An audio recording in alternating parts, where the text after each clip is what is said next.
I think that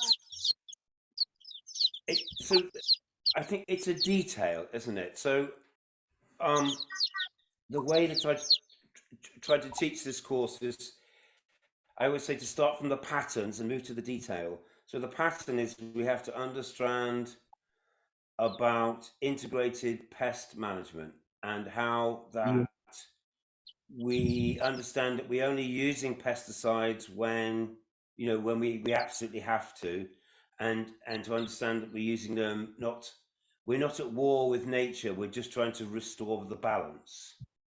Can we say that? And then Yes. within that then organic pesticide treatments is, yeah, we could look at that then now within that context. So I agree, and I have not scheduled a session exactly on that topic, but now that you've said that, because a lot of people talk about it too, so I think I want to make that point Yes. about we don't want to use poisons anywhere near our food supply, and also we're not in war with nature. Our job in permaculture is to find a balance. Um, if we want to use a pesticide, we study the insect and understand how it works, and then exploit its vulnerabilities. So Yes. sometimes just spraying flour and water on aphids stops them from breathing, for example. Um, Mm. but there will be many people there in your community or in our network who know a lot more than I do specifically about pesticides in your context. Yes. And there's lots of I have people who have approaches of using making a fermentation with things like papaya and chili and I don't know. So yeah, lots to learn about that. It's okay. It's okay. When you Yeah. design it, you inform me earlier, such that I also prepare myself Yeah. for that Okay. lecture. So yeah, I hope you're helping me think about that too. So thank you. Yes. Um,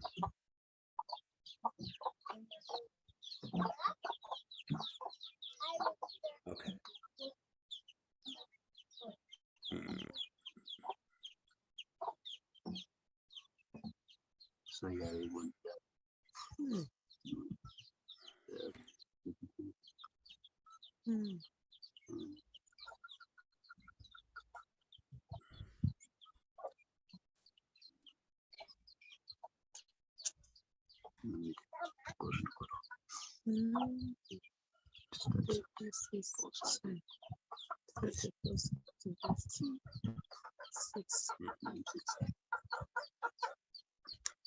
yeah, that is convenient time, sir. there we go. So we Yeah, start. Yeah, it's start in 15 minutes. okay. It's okay. It's okay. Yeah. Mm.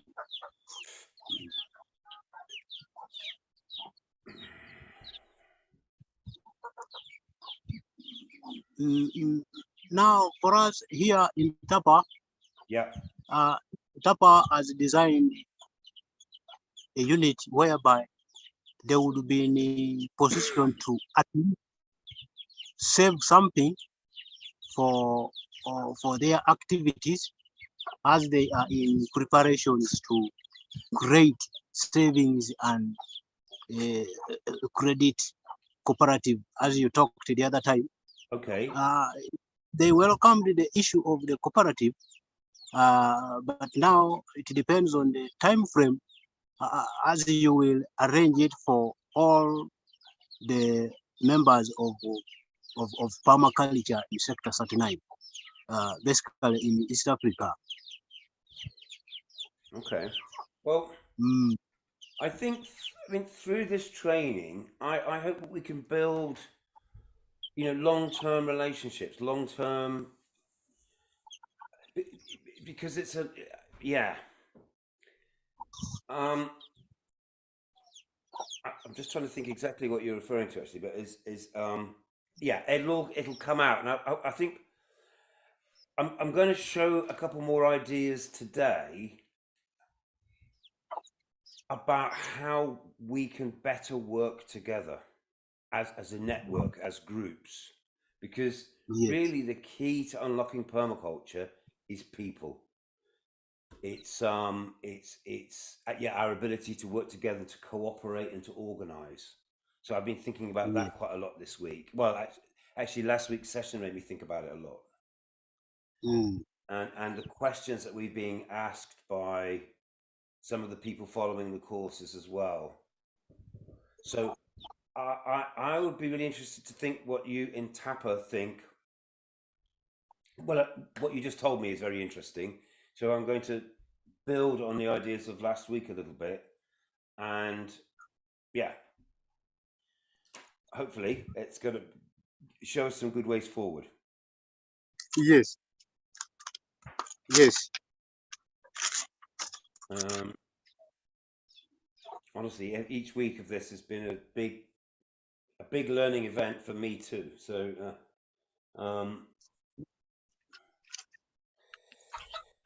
and I want us all to think now how we can, actively participate and yeah, how we're going to relate to each other. I think it's Yes, it is a mode of cooperation and unity. People will be united when they come up with one goal and one activity that they will depend on. Definitely, they will be having one view and one idea. Then cooperation will automatically be in directly. That's exactly right. Yes, but when people are falling apart each other, pulling ropes and so on, so there will be no cooperation and nothing. Common goal will not be attained. Yes. Yes. And so that's why. So in permaculture, yes, that's right. You absolutely put your nail on the head there. Yes. If we can identify long-term common goals and come together with a similar approach, so permaculture gives us, let's call it a methodology, a way of doing things that brings us together to agree. We understand why we're doing it. We understand what the long-term goal is. Now let's break that down into small steps, and that's what we're aiming to do. I know it's a lot easier to say than to do, but but yeah. So people are. I'm going to do a presentation this week, but to think a bit more about people and how we work together and how we make decisions together. So I think all of that's interesting.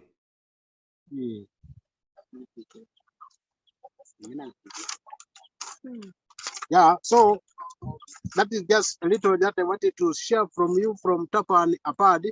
Okay. Yes, let me wait for the section now to begin. Yes. From your side. Yeah. Thank you, Simon. Hello. Yeah. Hello there, Andre. We're just preparing to start. We'll start in a couple of minutes. Hello. Yeah, greetings. Can you hear me? Yeah, good morning. Good evening to you. Yeah. It is evening to on your afternoon. side. Yes, but yeah. Okay, that's great. I'll be with you in 2 minutes. I'm just preparing. We'll start at past. No problem. Okay. Happy to see you there. Yeah, thank you.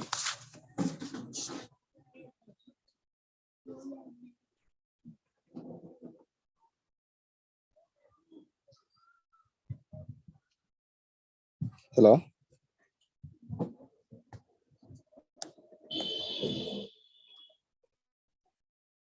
Hello.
So, Andre, I can say this is session 15 of our permaculture design course, which is running for 24 sessions. So we're just past halfway. Okay. Everything we've done, it has been recorded. So this is being recorded, and it will be kept on our Academy Sector 39 website, and the videos will be on YouTube. So, and the lectures that you see that I show, the presentations and pictures, they're also on the website, and they're available. That can be downloaded and used. So if you don't follow the whole lecture, you can always catch up afterwards, and there's resources to look at. And okay. just to bring you into the mindset, I don't know how, just so that we're all on the same page, is the way that we teach permaculture, and what we focus on here at Sector 39 is to build, we have to be on the same foundation. Do you understand? Like, to build a building, we need a strong foundation. And as we come together as a group of people to collaborate in whatever way is, in permaculture, we're very clear about the ethics. It begins with a set of ethics, values. And those values are, it's what we talk about in the first lecture and lesson 1. And I think it's a very important lesson because, it's the foundation stone for collaboration between people. That there has to be trust, and part of that comes in. We're all recognizing we're all doing the same thing, right? We all want to survive, to exist. You have to breathe. You have to drink water. You have to eat food. You need some clothes. You need, there are things that you clearly must have, otherwise you don't function. And so the first ethic in permaculture is around, we're all striving to meet our own needs. We're all trying to feed ourselves. And we're not in competition in doing that. We can see that we're all just doing the same thing. So permaculture really invites us to collaborate, to work together, so that we can all, take care of those things which we really need. But part of that first ethic is, don't be greedy. Don't take more than what you need. And if you can limit your own consumption, what you have left over is surplus. Spare time, spare money, spare food, spare tools, spare, I don't know what, something. And it's what we do with the surplus, with the bit that's left over. So I fed me, I looked after myself, I've looked after my family, my immediate, people around me. What I have left over, my surplus, I'm going to use that creatively to build friendships with my neighbors, to build connections in my community, and also to build a relationship to pay back to nature, to where your resources come from. So from that ethic, and we understand that as an individual, you're just a part of a community or a society or a nation. And as a community, we're all a part of nature. We're all part of the natural world. We breathe air, we drink water, we eat food. And we have a responsibility, all of us, to work together to do that in a way in which we all benefit. Self, community, and nature. So we understand that we're building a relationship with other people, and we're building a relationship with nature. And that's the starting point for permaculture. And it's an invitation to allow nature to be our teacher. If we want to understand what is really sustainable, and this is the lessons, that all of humankind, I believe, Homo sapiens, we're all the same. We're one species. At one level, we're just all exactly the same. We're Homo sapiens. We share the same planet. It's called Earth. it's a living biosphere of water and air and plants and energy, and somehow we're like fish swimming in the same pond. So, and I think that's the lesson now as humanity and as teachers and leaders and as parents, we need to really grasp that idea. We're all in this together, working together, and as teachers and leaders, we can show other people the way. So that's that permaculture ethic. We want to work together, and we're going to do it by building relationships. So, okay, easy to say, how do we do that? The first lesson now in permaculture is, well, actually, you can listen to other people, but you don't have to believe them. You want to check your ideas, check your ideas on with reality. You know, go away and test it yourself. So just because I said it, it might not be true for you. So, so we say beauty is in the eye of the beholder. What you might see things one way, I might see things another, and go away and test that idea, observe and interact. So we'll make suggestions about things within permaculture, or making compost, catching water, building a garden. You know, we're only sharing our experience, and we want to know what is your experience. Can we come together? Does that make sense to you? It's like that's how we learn, is we test things out, and then and we allow that to inform us. Does that sound sensible to you, Andre?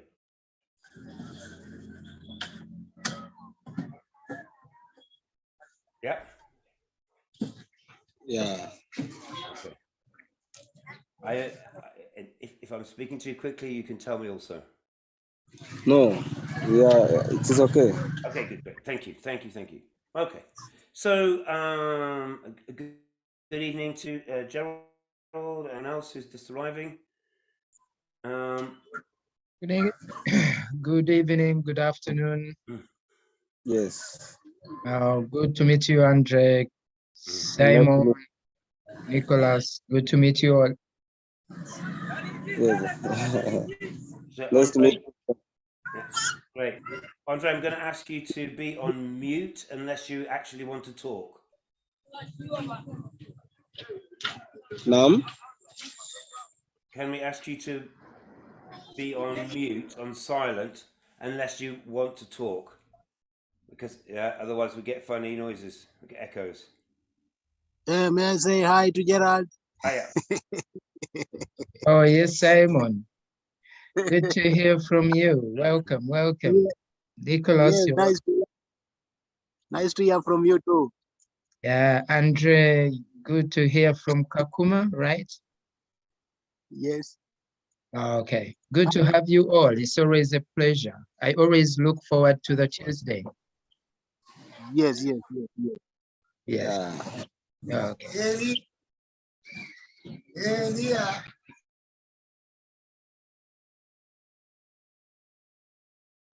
Okay.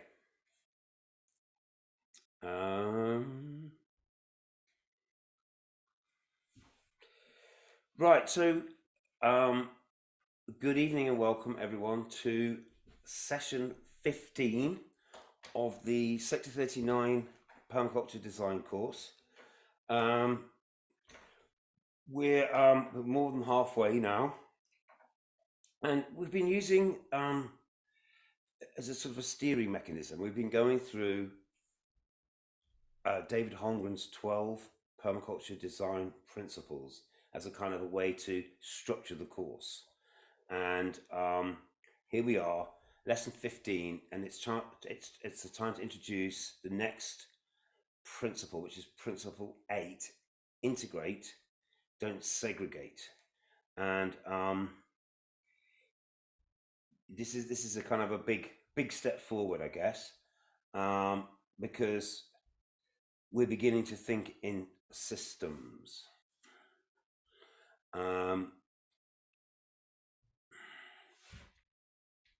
So here's an abstract drawing, something, it's just a symbol to help us think about something integrated. What does that even mean? To me, that kind of looks like a flower. Different petals and stalks, maybe. Or could it be a group of people sat? It could be a representation. We could be looking down, couldn't we? Those could be the heads of people and arms linking together as a whole. How integrated systems are when individual elements come together to create a whole. That whole is stronger, it's more functional, it's more efficient, it's more resilient. So we say integrate rather than segregate. Many hands make light work. You know, teamwork is everything. And we're invited to think about, with this pattern, with this mandala pattern, a repeating pattern, we're invited to think about how we can fit things together, individual things, separate things, so that they become a whole. So how do single things come together as a whole? Because let's think about, as individual people, we act as individuals, but also we act as families, and we act as communities, or we might act as a football team, or a business team, or anything like that. So let's also think about how we organize ourselves to work together as people. And I think that's a very, very key theme. So this week I'm going to we're going to look at a few things, actually. I'm going to show you, but first let's go a little bit more of a deep dive into principle 8, because this is important. And remember, these principles are just a way of remembering and a way of helping you sort of fit together these ideas in a sequence, in a pattern, in an integrated way.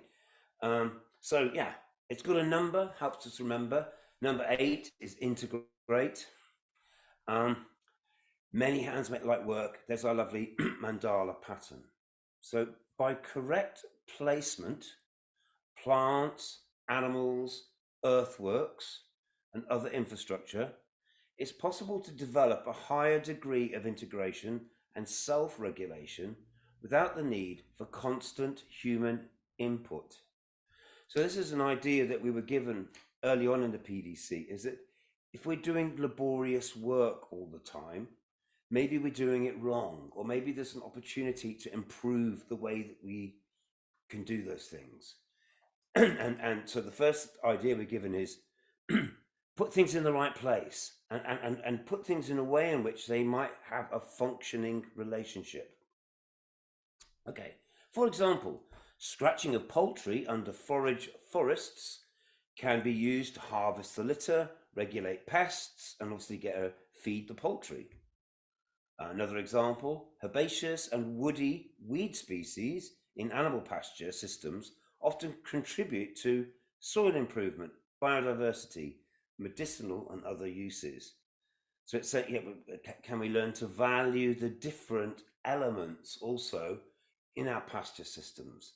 Don't just think grass, understand that the other variety of plants fulfill different functions. Appropriate rotationally grazed livestock could often control these weedy species without eliminating them and their values completely. So I guess it's talking a little bit about an integrated management scheme with livestock and pasture, that if we move the animals, according to a certain pattern, we can benefit from the diversity of plants from there, but we can also control them.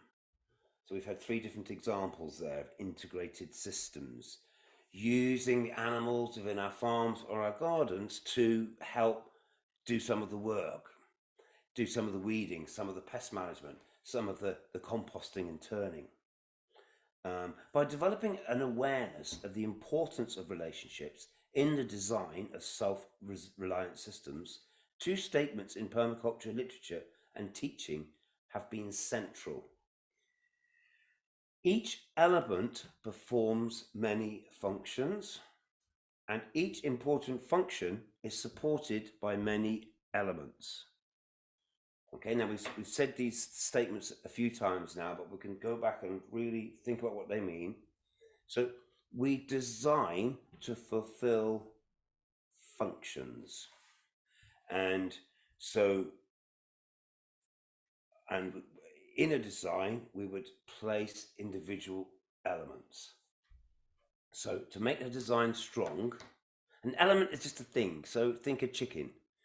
A chicken is an element, and we can add that element to a system, and that element, that chicken, is going to contribute in many different ways, because it scratches and turns, it eats the ants, and it regulates the seeds, and it gives you manure, and it gives you eggs, it gives you more chickens. So think about that element performing multiple functions. Well, let's choose elements and put them in our designs. Lots of things that also have multiple functions. Okay, and then the inverse of that is each important function needs to be supported by multiple elements. I'm sorry if that's a bit of a mouthful, but we'll pick up on this as a theme. So I want to just make sure I've said this. Okay. So that's this little summary. So this is out of the this is the Permaculture Teacher's Handbook that we created, the 39 team did a couple of years ago, and you can download it off the resources page of our website. And we've done a little summary of each one of these 12 principles. So here's a little journey we've been on. Let's summarize it. It's always good to recap. We thought about the ethics. We thought of how permaculture ethics steer us into a kind of an area where we're beginning to benefit ourselves, our community, and the natural world. We understood that permaculture was these ethics, principles, and design tools. And the principles is what we learn, the lessons that learn, the patterns that we see when we allow nature to be our teacher. We said, observe and interact, test ideas out through your own experience, through your own observations. That build strategy, catch and store energy. Nature's trying to trap sunlight. Nature's trying to build soil. If you could catch and store energy, then you have the ability to develop yields, to grow things, to produce things. And as you build your soil and as you trap more water and you build fertility, you can produce more yields. Let's think about a diversity of yields. Let's think about how we can, those single things start to join together to become systems, integrated. So principle 4 reminded us that actually in the world, everything's kind of connected to everything else. So as designers, we ought to be aware how every change we make, every element we add to the system is also going to create, unexpected changes. We can observe and learn see those unexpected changes by accepting feedback. So as we do, so do we learn. So as you start your composting system, use your senses to say, is it working? Can I make changes? Or whatever it is that you're doing. Principles 5 and 6 we're reminded to value what it is that nature does for free. The materials that we can grow ourselves, the materials that we can, if we can work with clay and earth and sand and plants and trees and animals that we can grow and we can produce, then with that we can, we can meet all of our needs in a genuinely sustainable way. As soon as we want non-local resources, we start needing to consume energy and we need money, and we also then start to produce waste. And we've also said waste is a symptom of a system that isn't working. There should not be any waste. Waste always should be an opportunity. It's an unused resource.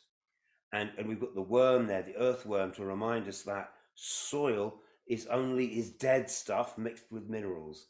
And we need to return all the organic matter, as much organic matter as we can, back into the soil. And the more we do that in a focused way, the more we will catch and store energy and be able to produce more yields and build ever more complex systems. Systems that run on local and natural resources, which are closed loops, which constantly cycle. So we don't say recycle, we say cycle. It's an endless process. It's been going on for millions, if not billions of years. And that's how we got here. So these are the lessons we're learning. With short-term thinking and incentives around, just say, money and things, we've built systems which are destructive and which rely on non-renewable resources. So this is the evolution, the transformation now that we need to make, individually and as communities and as a global community, is to a world that is regenerative, that's rebuilding, that builds more soil. How do we do that? We do that through design. We need a plan. We need to start to see the patterns. And we're looking here at a spider's web. And we understand that each spider's web that's ever been created is unique. They're never two the same. But when you see one, you know exactly what it is. So that's your plan. That's your roadmap of how we're going to get there. It's going to be unique for you, but actually it's going to be a common experience for all of us. So we talk about from design, from patterns to detail. What are the patterns of your climate? What are the patterns of the resources that are there? What are the patterns of the needs and the requirements? What are the patterns of the challenges that you have around us? Your design needs to speak to those, those functions, fulfilling those functions. And as we start to identify those functions, we can then slowly supply layers of detail. So we had 2 lectures on Principle 7, Patterns to Detail, and I brought in examples of how do we approach design. And I gave you a model that had a name, SADIMET, Survey, Analysis, Design, Implementation, Maintenance, Evaluation, Tweaking. All I'm saying is we're going to think about how we create change, how we do design step by step and in a methodical way, designing from patterns to detail. So here we are. Welcome to Principle 8. Many hands make light work. How are we going to work together to be stronger? How are we going to work together to firstly learn permaculture and then share that knowledge and that insight with people around us?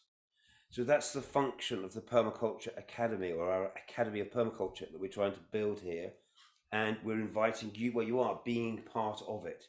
You're helping us right now create this learning network where we're actively integrating together to be stronger so that we can bring about regeneration in ourselves, in our communities, and globally. Okay. There's my summary and recap. Gerald, you're going to recognize some of these slides. I thought it would be interesting just to see these examples, and this is from some of the work that we've been engaged in recent years in an African context. And what I want people to think about as we look at this is we want to build systems out of that fulfill functions out of elements that in themselves have many functions. So we thought about this a lot when we were working in with refugee and host community members in West Nile in 2018 into 2019. And so I'd like to share some of these things with you, and then I'm going to put that in the context of, well, yeah, as you'll see. Anyway,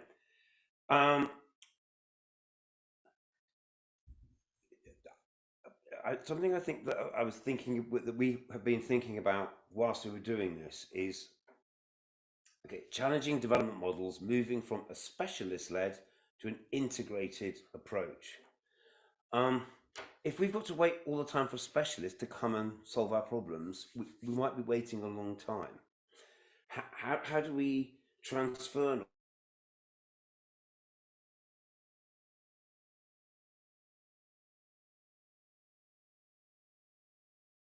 knowledge. I mean by an integrated approach, by us working together. So here we go, Sector 39. We tried to be integrated. I started teaching permaculture in about 2005, after I'd been involved in it for quite a few years. And I realized that we had first-hand knowledge and experience to share, that we were starting to see the patterns, and we could help other people, you know, in their way. Now, our mission all along and remains is to bring permaculture to new audiences and to new places. A core team has evolved over time, but permaculture it's actually a really simple formula, but every time we work with it, it creates a unique outcome. And that's because the world's really complicated. But actually, we can generate complexity from a set of quite simple but very powerful ideas by seeing the patterns. So permaculture is flexible, adaptable, and easy to communicate. It's low cost because it's telling you to use what you have already. And if we can motivate people to donate labor and to interact, we can build really, you know, effective systems. I guess we want to find things very quickly that bring people together, that create some kind of community cohesion, help people recognize that we're all working together on things. And we also know from a very practical way is in permaculture is we instantly worry about leaks, about erosion, about things being damaged. Can we stop things getting worse, or can we prevent any immediate, you know, damage? So that might be often that's coming from rainwater and seasonal heavy rains. If we want to build soils, we need to instantly start thinking about capturing organic matter and nutrients and building composting systems, and using these simple processes to start to create yields so that people can, you know, will be drawn in. As soon as you start producing things, people get interested. They can see something happening. So we thought about that in our approach to working in BDBD and in Margie, and I always sort of stress this sort of thing about these three ethics, these three different ideas which we could think about: self, community, and environment. But that what we're proposing and the strategies which we want to work on together are going to sort of create a convergence, a coming together.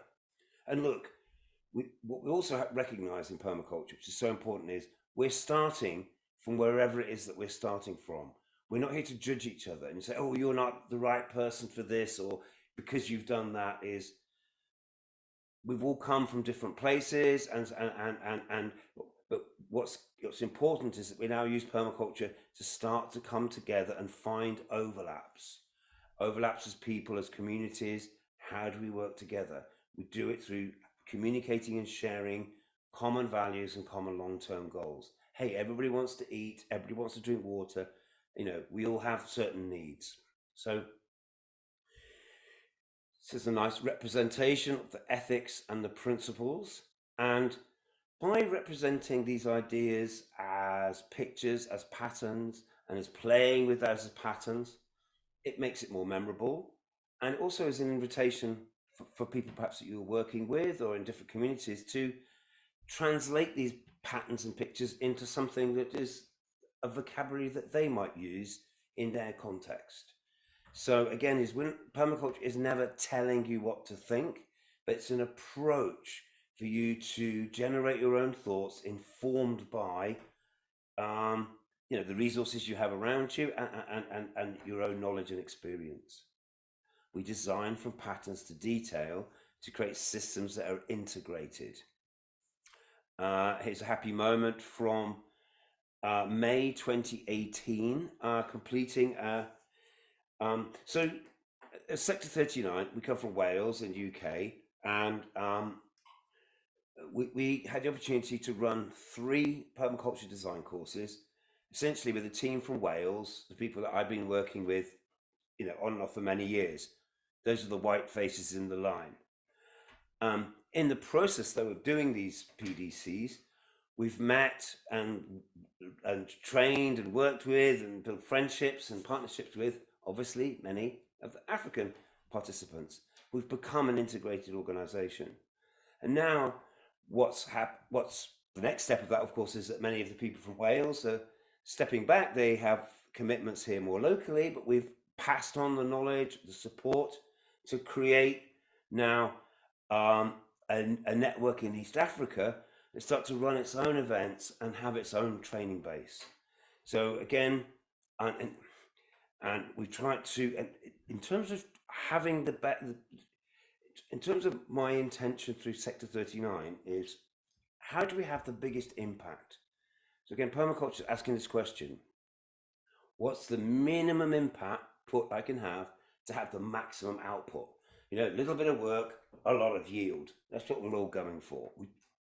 And the way that you do that is you work out from established areas. You work with the people that you already know and you have that experience with, but you bring yourself into a new situation where you all learn and grow, and then you create an integrated system because you've shared that knowledge across the whole group.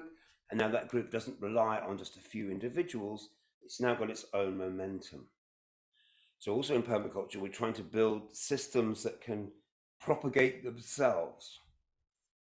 So ask yourself now, how do you feel in this? Here's a succession, if you like, but how do you feel, you know, your place within this ecosystem of permaculture, this network, and how could you connect to the people around you to share ideas and inspiration and practical knowledge so that we can, you know, we can meet our needs, build stronger communities, and build a better, more functioning relationship with the natural world. Think about how these are training teams that came from the course of experience of running this course. And there's us in West Nile in 2018, beginning to work with refugees and host community people up there, mainly South Sudanese people, and and so the first thing then, so there we are meeting each other on the beginning of our course. There we had 40 members. We tried to make those 40 feel as a whole, as a group.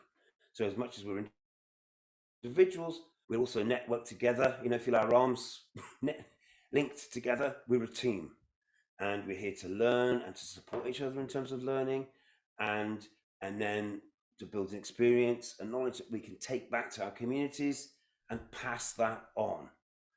And each one of these people was tasked with, once they'd done this training, was to go back and to connect with 2 or 3 of the families in their, you know, adjacent to their compound, and to share those ideas so that we can create a knowledge sharing, integrated, peer-to-peer training and learning network.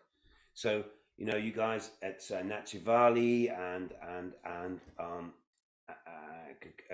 Kakuma, it's interesting to think about how we can, you know, learn from this pattern and find something that can replicate and can work in your, because what you do will be look and feel slightly different from what we did. So here we are working as a group. This is actually from other trainings, not that it matters. An A-frame. So here are elements of courses, but courses are, you know, is the singular of lots of things, individual events. So we thought about, within a PDC, there might be some formal learning, but we also need to demonstrate and experience it for ourselves. I want to work with valuing local and natural resources. So we're making our own tools from what we find at the location. And We're using those tools to map and understand the shape of the land so that we can understand how water might flow or how we might build a path or anything else. So, and all of these elements fit together to the whole of developing an understanding of permaculture in people, a personally empowering thing that they can take away and then feel that they can share with people around them. This is how we create an integrated system. So think about elements performing multiple functions. So this element of our design is a practical workshop. We have taught people how to use an A-frame so that they might find level ground across a slope. Once we've found that level ground, we're excavating a swale to trap rainwater, catch and store energy, principle 2. And this element is performing multiple functions because we're doing training. People are learning. We're demonstrating a principle, but we're also actually contributing to the fertility, to the water management, and ultimately to the productivity of this is a school site. So see now what I mean by each element can perform multiple functions, and you support each function with multiple elements. Let's see what else we've got. Okay, this is a thorn tree that's been harvested, been cut back, and it's regrown. So that's what we call coppice. That's managing a resource so it grows back again, and whether it's intentional or accidental, as opposed to cutting all the trees down. So we've got to think about sustainable management of key resources. Okay, and think about how much erosion is happening into rural areas by charcoal burning. So we're also building strategies to address problems or areas of waste. Where there's waste, there's an opportunity to improve. How can we innovate? Again, learning from patterns to details. It's a permaculture class. Teaching about cooperatives there as well. And then, using theory sessions, examples. We all can learn from pictures, from other people's work, from past examples. We can explain things on the blackboard, and we can have translators. We can do it in different languages, and then we can go into the field and we can actually do it. And that seems to be the really powerful way to teach, is you give a simple explanation, you show some examples, and then you go and do it. And then in the process of that, people then begin to have an understanding, and you explain, observing and interacting, catching and storing energy, obtaining a yield, building a system, building it from local and natural resources, and eliminating waste. Okay, this is how we now start to understand and learn permaculture. Here's a compost heap, which we're now seeing shaded on a hot day, and practical sessions. So we're teaching about compost, we're building compost, we're creating compost, which is then going to feed us. As people see these processes, they then can learn from them and replicate them. So you start to create a shift in your community. So again, think about this element, compost heap, it's fulfilling multiple functions. Here's a study group learning from it. And then it's also then going to carry on and build long-term soil fertility. There's lots to learn about compost. You can always get better at it. So just doing this once is the beginning of a process, which then observe and interact. We ask questions, learn, try out different approaches, and we get better and we become more effective. It's a wonderful story. This gentleman here was actually one of the translators when we were doing the training. So he wasn't there to learn about farming or permaculture. He was there to translate. But of course, in the process of translating, he was inspired and motivated by the lessons. And he went back to his home. He begged us to come and visit him, he wanted to show us he'd come up with this lovely mandala bed system, and he was going to grow papaya trees and okra and all sorts of things. And so again, that made me think about multiple functions. It made me think how employing someone as a translator also inspired them to start their own permaculture farm.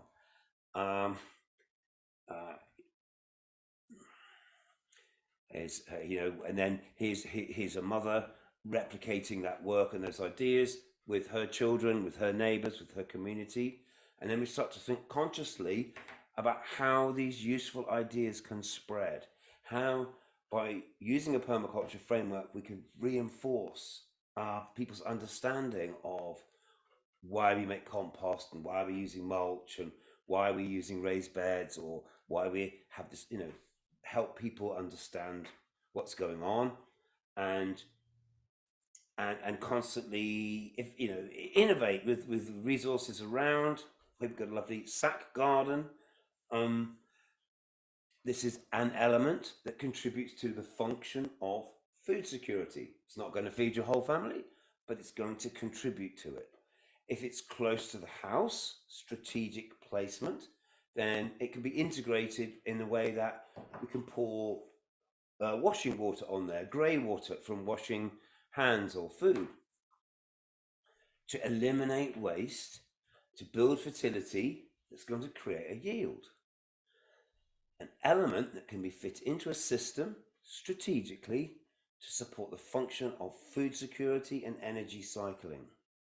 See how elements perform multiple functions, and when they're placed in exactly the right place, experiment, try out, then they benefit you, increasingly. And as you do it, you learn. There's building a compost heap. This is already interactions between the training staff and the participants. And what I remember about this day was we were supposed to go home. We were already late, but everybody wanted to stay to see the state of the compost heap when we turned it, because everyone had become interested, and they were more motivated to learn about the compost than we were to go home for our for our evening meal or whatever. Again, people working together to solve problems using available resources. This time was creating a biosand filter, biological water treatment. We talked about that a little bit. Tree nurseries, banana circles.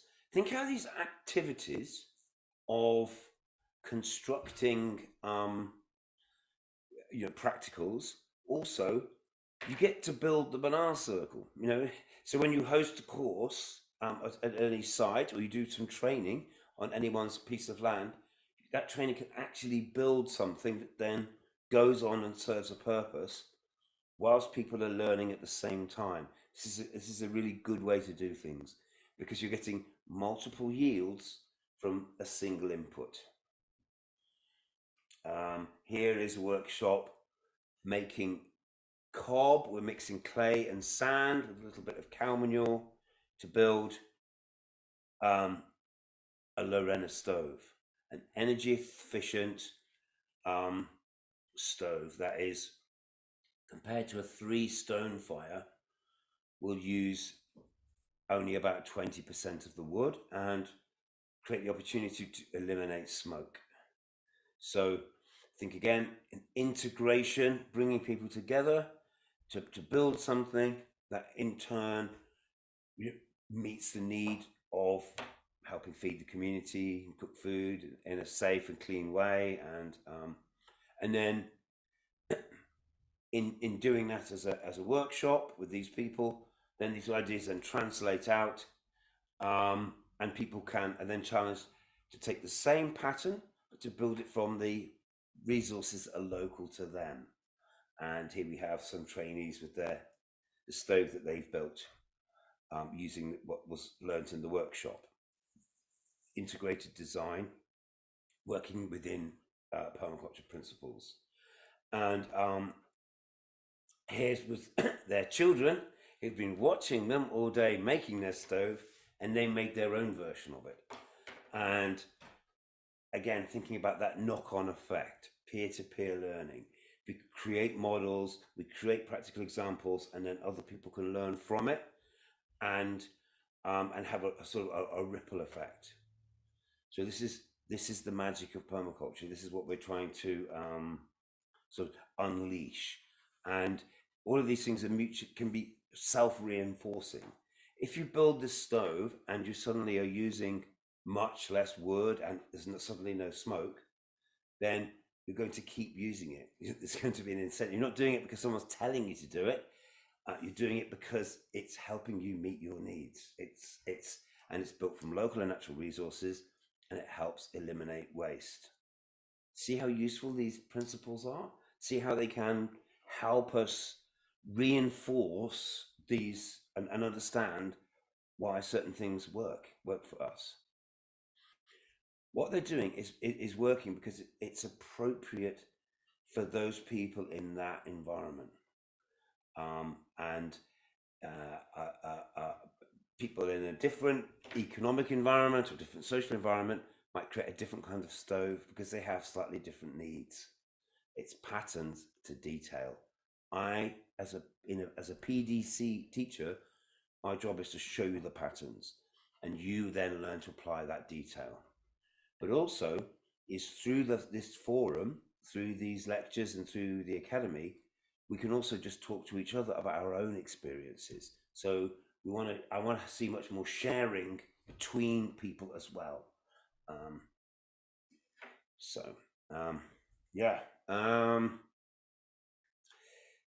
Sat gardens. Look, we've got a bit of biochar integrated into that. Raised beds. Working together to create a little shaded nursery for tree propagation. A shaded nursery for tree propagation is an element. That element supports the function of the wider, reforestation, the wider function of fertility building, growing trees for shade, growing trees for fruits, growing trees for timber, growing trees for nature. So we're building a system that can support those functions. So let's think about here's a more formal tree nursery at a slightly bigger scale. So we're going to build a nursery appropriate to the scale that we're working at. We're going to understand how you do that, and we're going to find the right detail for our particular circumstance. This is a chicken tractor, mobile chicken ark.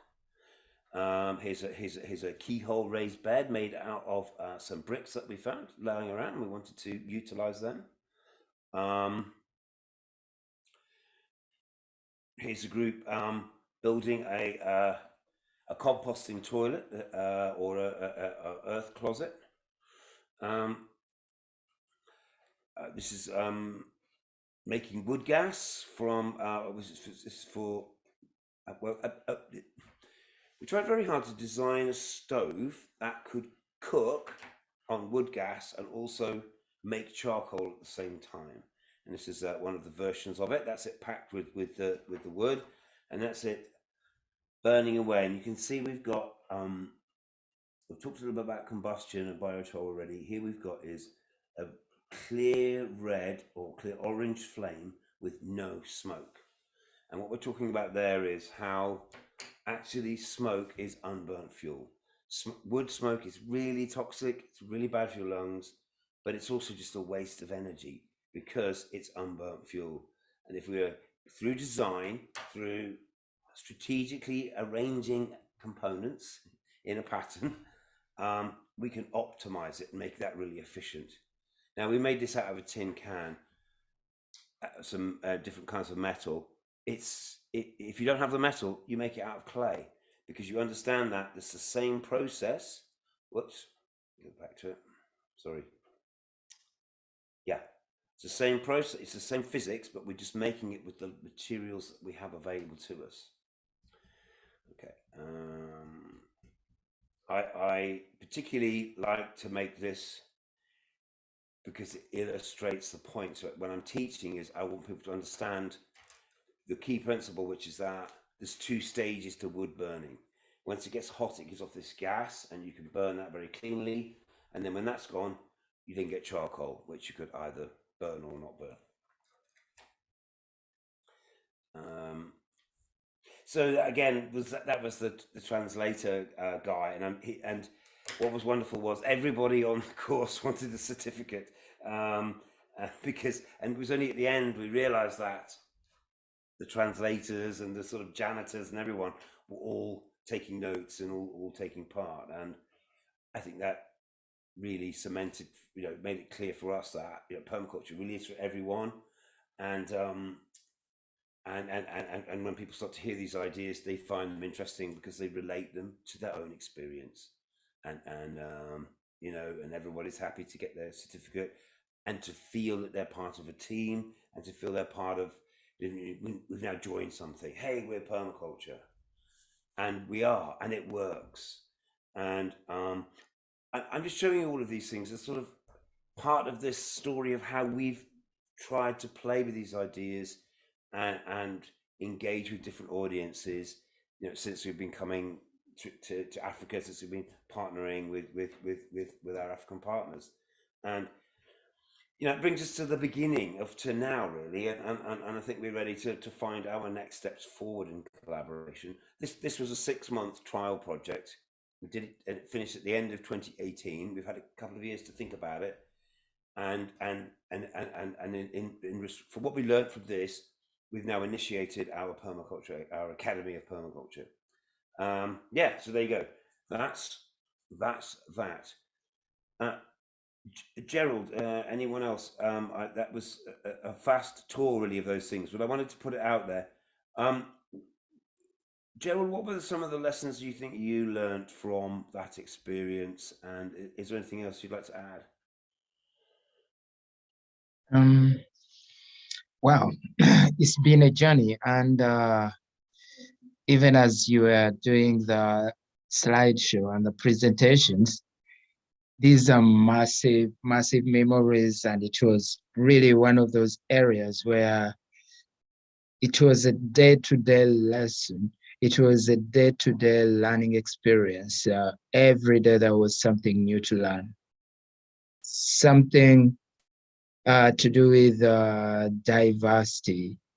How do you manage diversity? How do you really utilize diversity to your experience, or to the advantage of each and everyone?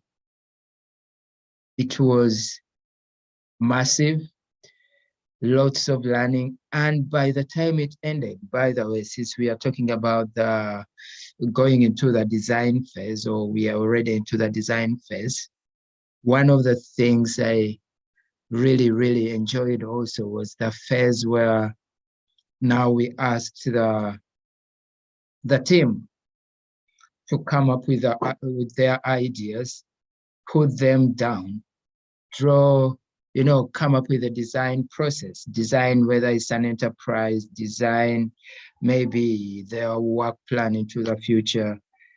And it was, wow, mind-blowing.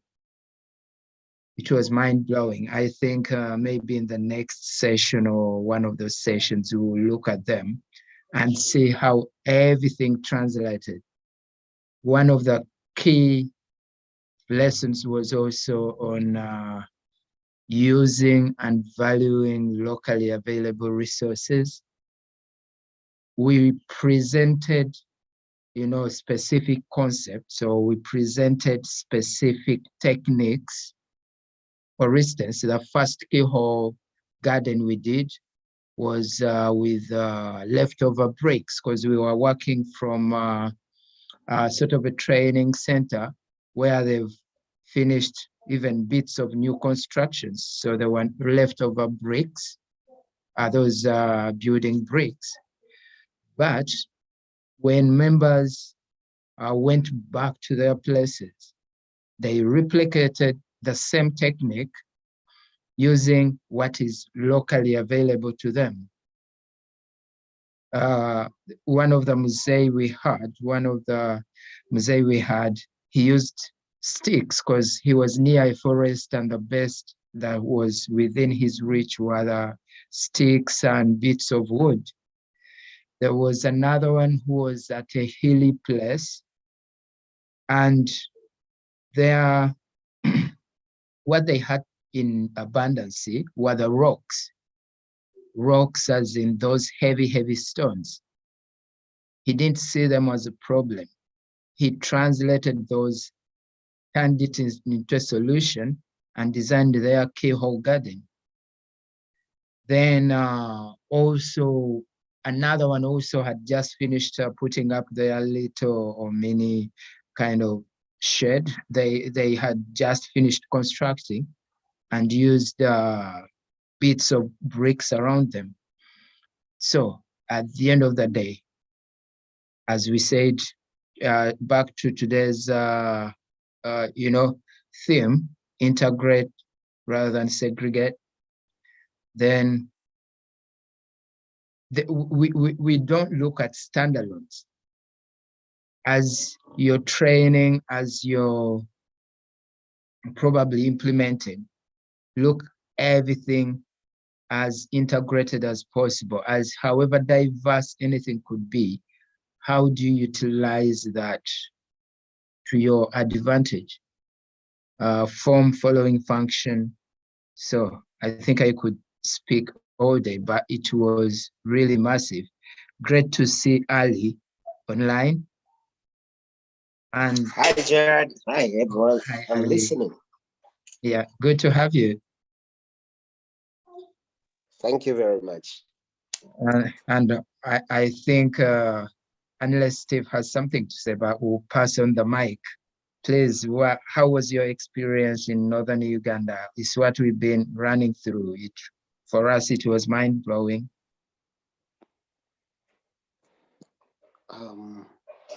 Well, for the last time, Northern Uganda was good, and we were experiencing wet season, so it was all good. And I heard you talking about Principle 8, which is integrate rather than segregate. And it's what we are going to be experiencing here at Butambala Permaculture Learning Center tomorrow. So what you've just said, it's exactly the same approach that we need to inculcate if we want to achieve regenerative farming in a sense of sustainability, and then also working harmoniously with nature. What I would also complement on to what you've just said is that working with the local available resources is the much significant technique that farmers need to work with, especially if you are coming from a monoculture kind of farming. So this is the way forward. This is the only technique that could enlighten and then also eye-open a farmer who has been practicing monoculture for a long time. And this also triggers me to regenerative agriculture, whereby we just need to incorporate in either animals or either chickens or birds, so that we integrate them into the system. As we integrated them into the system, then they make the work easier, both for us as human beings and then for the ecosystem as well. And I'm glad that here we are starting a chicken coop where we are having in these kind of birds, the native birds that normally comes in and then they scratch the soil. And then after 4 years down the road, then the soil has been, regenerated simply because of that technique. With those few words, I acknowledge all my co-speakers and then also the participants as well. And this is very, very lively, and it is really bringing us joy and more learning, relearning, and learning. So I'm super excited to see that people are really embracing this kind of interdisciplinary approach of permaculture and the way how it's being conducted. Steve, thank you so much. Thank you so much, the team. I really appreciate. Thank you very much. Thank you for your words, Ali. Oh, thanks, You're Steve. welcome. Hi. Thanks, Ali. Steve, Yeah. let me just share this just quick. Yeah. I've managed to come across those keyhole gardens. Oh yeah. There we are. That was mind blowing. Maybe if I'm to show you where it starts. Oh, Okay. it seems I didn't capture that. So that gentleman Mm. working with a family, they got the bricks, utilized them, same concept. Here is mosaic. Mm. You could access the sticks and the wood and the leftover and bits of the compost as natural as possible, because even after you've used the keyhole, it will basically form part of the soil. You're not having, it will simply melt into your landscape, locally available or cyclable resources. This gentleman was also another one. You know how irritating those heavy rocks can be as you're doing your farming. He didn't see it that way. He saw a resource, got the concept, got the technique, and utilized it, inverted it, and there he was. He had the solution. I think that's it. Basically, oh, Steve. Yes. Yeah, that day was also, really mind-blowing, because we went out expecting about I think about 30 to 50 marks, but the place got filled up, and I think with a simple counting, it was 200 people plus. I think it was more like 12 people we were supposed to have. It was just a small group. Yeah. But yeah, I'm gonna just. Oh, sorry, Joe. Let me. Yeah. Sure. Mm. Okay. So was this a reflection to what happened in 2018, isn't it? Yes. Oh, fantastic. And yes, because we were working with a small group, then suddenly, yeah, that peer-to-peer thing is suddenly everybody heard about it and they were interested, and we were able to engage the whole community in a practical task, so they all then had felt they'd contributed. And that's the point really we were making about this integrated approach. And if we teach through demonstration and through actually, a little bit of theory and then do the practical and get people to experience it themselves, they see it, and then, that's how it grows. All right, back to you, Steve. Thank you. I'm going to look at this resource, and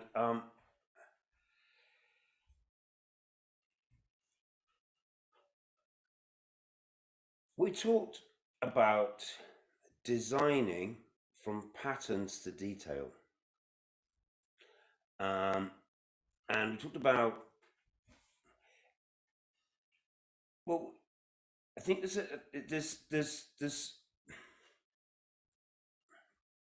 I'm just going to get this right.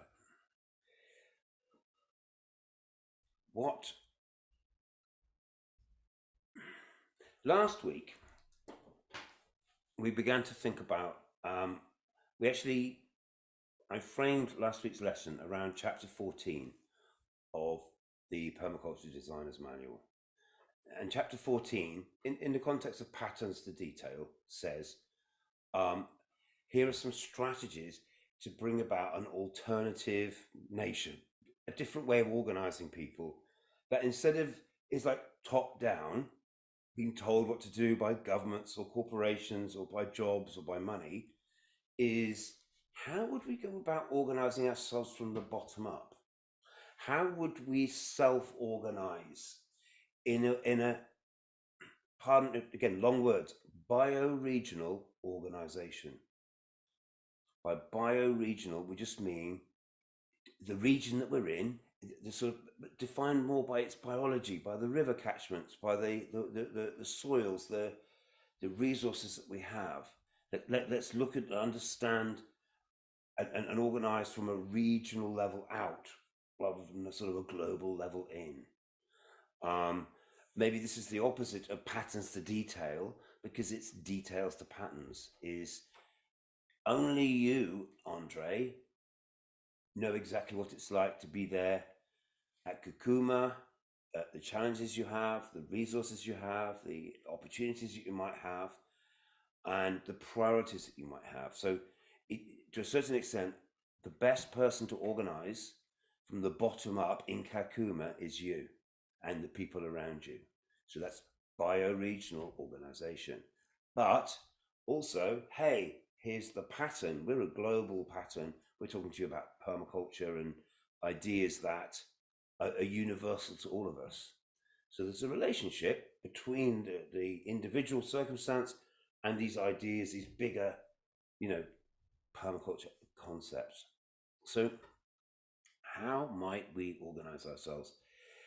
And just mind jumping around slightly, but Gerald, Yes. I was thinking when we were looking with the slideshow of the work that we did in North Uganda, was we looked at, there was elements there, wasn't there? There's the compost heap, there's the tree nursery, there's the biochar experiment, there's the cooking experiment, there's the keyhole bed, there's the swale. So each one of those things is an element. It's not permaculture in itself. It only becomes permaculture when you're using those things strategically to create integrated systems. So it's about having the compost heap in the right place, because that creates a relationship between how we manage waste from farming or waste from housing and return that to the soil. So strategic placement becomes functional, and we're starting to be organized bioregionally. I don't know. Anyway, okay. So this yeah. Yes, Steve. Yes. No. Yeah, sure. As also as a lesson from that, especially for those aspiring to be trainers or to be people in charge of permaculture projects, Yeah. you have to be cautious that as you train people, they are not taking on one technique and taking it to be permaculture. Maybe some of them would start thinking, oh, once you have a raised bed, that is permaculture. Let's have it as holistic and have the bigger picture that these are techniques which are fitting, or mini systems which are fitting into the bigger system. It wouldn't make, a lot of permaculture sense if you're basically doing compost and that's it. You're not really putting the compost to use or to rejuvenating the soil.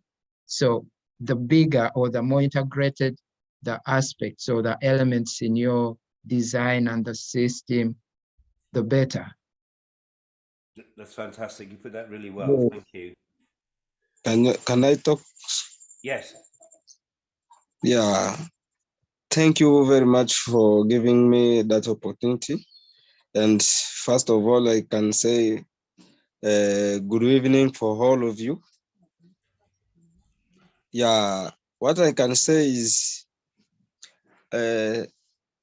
according for the session today's session, I really appreciate and congratulate for you, Brother Steve, for what you are doing for us.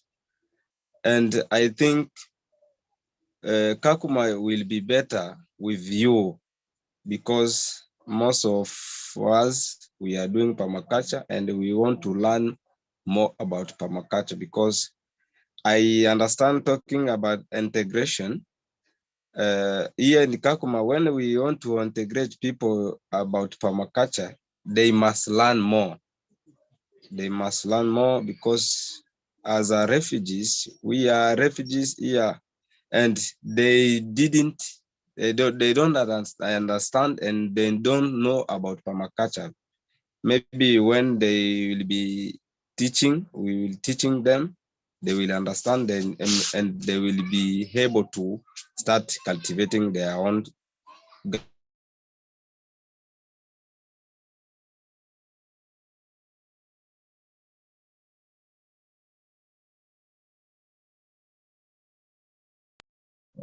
Sorry, I think we lost him.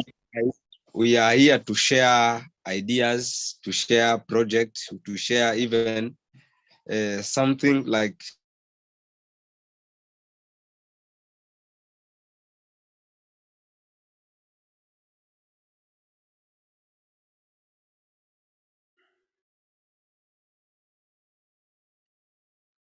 support, because as you know, we are here in training.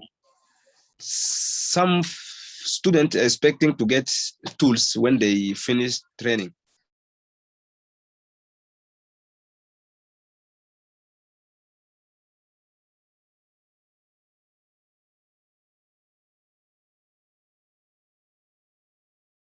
Sorry, Andre. It seems we keep So losing when they need their home and they can start their is to share. I am here to visit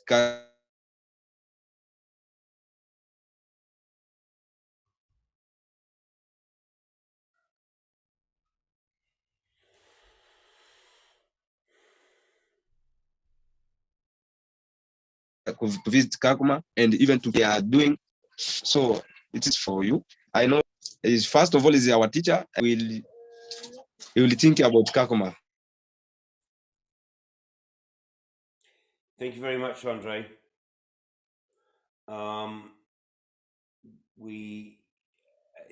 It's a great opportunity for all of us to learn and to connect. And Thank you. Yeah, no, you're really welcome, and thank you for contributing. Okay, I'm going to jump back into this lecture a little bit, and actually, so we talked last week about organizing ourselves to meet needs more effectively and how we might do that. And then I was sent this fantastic diagram from Australia from someone who had experience of teaching this, and they'd broken it down. So think of this: the patterns to the detail. I thought it made it really good sense. Is how might we go about organizing ourselves, regionally, locally, if we were displaced people, or the systems that we relied on was to break down, or how would we think about that? And this was what was in chapter 14 of the permaculture book. But this is now being represented rather as a big list, like we looked at it last week, but as like a flow diagram. So how might we organize ourselves? Well, the most important bit, what we've come down here, is food. We need to set up a food. So how we might go about organizing ourselves is defined by 9 functions according to this model. And it's a way of and again, it's, if we were to work with this model, we might change it slightly because it's a model. And as we work with it, we'll learn to find the details. But these 9 functions would be universal for everyone. So let's quickly investigate that. So we've got food support. We need food. So if we, as a group, if we wanted to organize ourselves, we would need to have at least 1, 2, or 3 people initiating food support. So with food, buildings, livelihood, social, health, community and security, transport, future trends and threats. I thought that's quite a interesting way to think about how we might organize ourselves.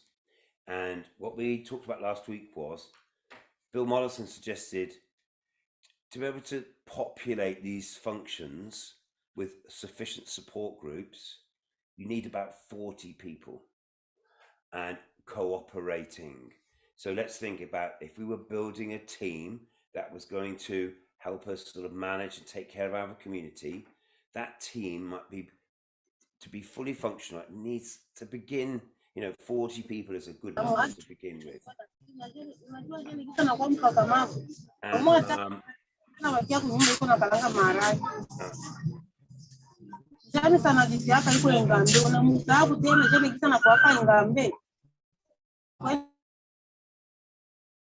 Just sorry, that was hello January. I just muted your sound because it was interfering, but we'll have a moment to chat in a minute. So we're all going to come together as a community to begin to organize. We need to create 9 support groups. Food being an obvious place to start, and if we were then to break that down, patterns, what might that involve? Well, how about plant resources? If we're going to be growing food, we're going to need plants. So let's think about where we can get them from. Do we know people with skills? What publications there are? Can we get them locally? Can we start to promote them? Propagate our own plants. So so imagine within our community, 1, 2, or 3 people we're keen on leading on food support, and the first then support group that they create is to actually source plants and the skills and the knowledge we need to be able to use them. As with plants, so with animals, as soon as we're starting to have animals and plants, we need to think about how we're going to balance the ecosystem, pest management. And then at some point we might be producing a surplus, so how are we going to harvest and store that food? And then if we have enough to begin to sell it, we then might start to think about markets, delivery, retail, etc. So look how this is the core function, food support. These are all elements, these are all processes that support this function. So, and the more sort of details and the more people we can involve in these different aspects, the stronger the food support function becomes. So, can we learn about seed saving? Can we get better at composting, better at integrating animals into our system, better at finding the right varieties and species to work with? And how do we share that knowledge in our system? Okay, so what Bill advises is populate each of these areas and empower the decision makers, the key 3 people here, to just to get on with it, because these are very, very important. So so a decentralized decision making system. Let the people in the food support groups make the decisions about what they're doing, and let the people in building support, livelihood support. Here's an interesting one: social services. How does your group grow? You need to be able to have a way to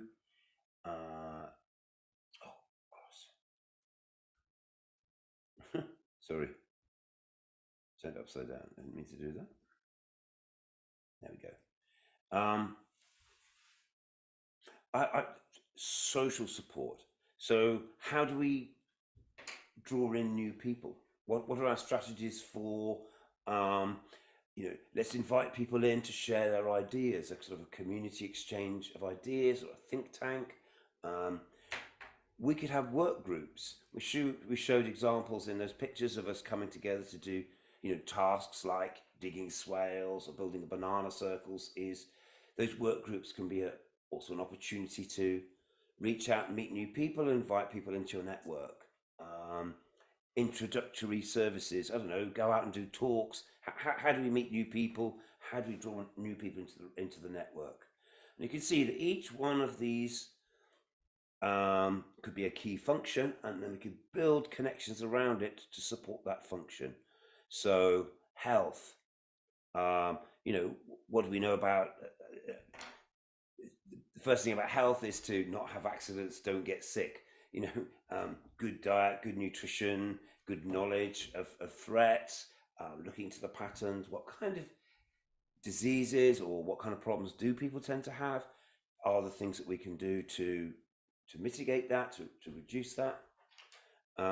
Yeah, anyway, so I've put this as a download on the today's page, and I think it's a really nice resource, and you could explore into this, and you could use it perhaps as a template for how you might want to reach out into your community and to recruit people to support these key functions and help those people understand that they're all working together as a whole. We need to make people understand that they're elements of a bigger system, an integrated system that's going to help all of us meet our needs in in this whole very different ways. So yeah, I was really keen to introduce that model to you. I think I got quite excited looking at it last week. It's there as a PDF. You can download it and explore it, but also understand you can sort of translate it into your own. You know, that was what the author's ideas, the details he put into it. And do we agree with those 9 areas? I mean, I thought that was an interesting thing. I haven't really tried to think. I always know that anything that's coming from the Bill Mollison's, from the designer's manual, is really well thought out, and it's been worked over many times. So it's very tried and tested. Okay, I'm going to suggest we have a break after. So let's have any comments or feedback. And yeah, tell me what. Yeah, exactly that.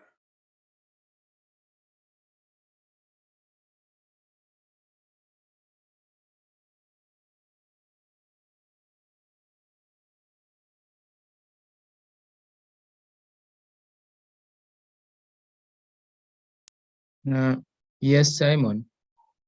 Go on and unmute. Yes. Now, perhaps on the integration and the less than segregation, here in Tapa and Apad at large, last week we were together helping one of the member to plant on his granates, as well as giving out the compost manure, which we made it 2 weeks behind, where we are trying to improve on our Mandela Gardens, Lorena stoves, where we've constructed some of them to the locals around the group or amidst the group. And they are also happy with the ideas and the knowledge that we are getting from you people, and we are giving out to them, that has improved on their agricultural skills as well as permaculture. They mostly appreciate the principal Steve Jones on what he is doing to us, and they have designed a model where they want to create their cooperative, so that they will be having a kind of saving and credit lending amidst themselves and the community at large. That is one of the aspect of bringing people together to have the common goal, to have the same view, in a short term as well as in a long run, as well as they are calling upon for all members of permaculture based East Africa at large. They are saying that we should at least have our cooperative whereby financially, when we are in need of it, it would be better for us to go in as a member of permaculture who would be entitled for that funds, and it will help the activities to continue running smoothly at any time, rather than where they are apparently tied up with the situations that are not helping them any time. So integration system, when you come to me, like me here at my farm, I've got the integration of trees, tree planting, as well as chicken rearing, whereby the droppings of the chicken help in adding the organic matter content into the soil, whereby it improves the elements of the soil that supports the growth of the plants and the crops, in order to improve on my yields, as well as increasing on the food security and what, and impacting the structures of the soil. So that aspect of integration less than segregation is something that we as members of permaculture, we should emphasize most onto some of these farmers.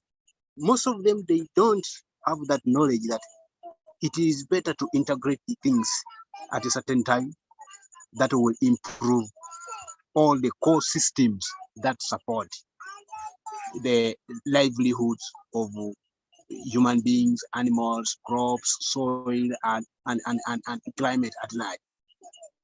So integration, that thing is good. It's really inspiring that all of us should participate to see that the communities are growing healthy, nicely, producing large amounts of foodstuffs, and their yields to support their standards of living at all levels of life.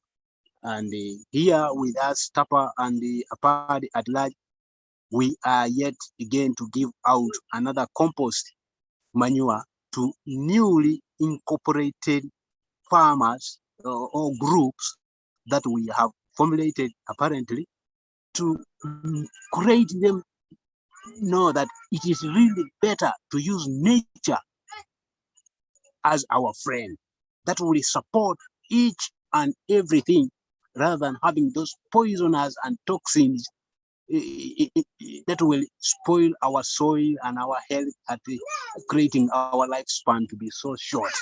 So integration is better than segregating. Thank you.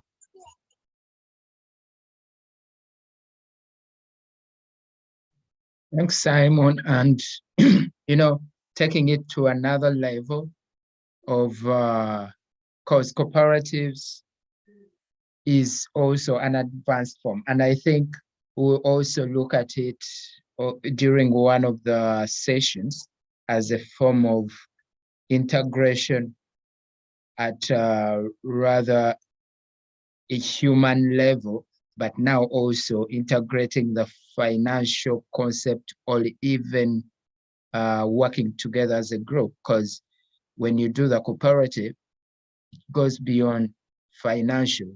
You create it to gain from all aspects, relations, community building, and then further, combining multiple hands to make the work light. Anyone else with an additional contribution or question? Thank you, Simon. Carol, sorry to put you on the spot, but we haven't heard from you. Caroline?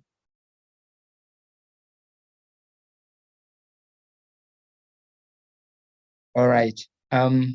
As Carol prepares to come on, anyone else with any addition or question? Otherwise, we could. Okay. Steve, we've so far used about an hour and a half. So let's proceed for our break.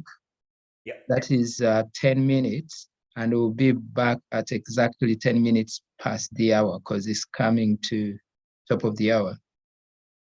So exactly 10 minutes past the hour, let's all be back. You can stay logged on, but simply mute. All right, see you then.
Just a reminder, well, I'll wait till everyone's back.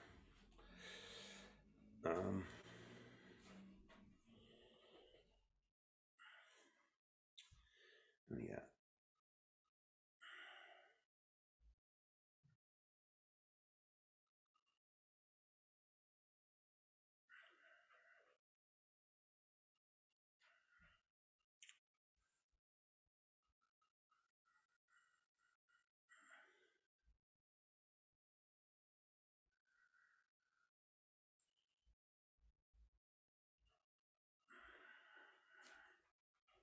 We are here. We are here. Ah, okay.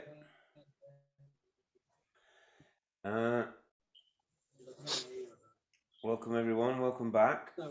Thank you. I wanted to quickly. Stella, how are you? Stella, how are you? I'm okay. Thank you. How are you?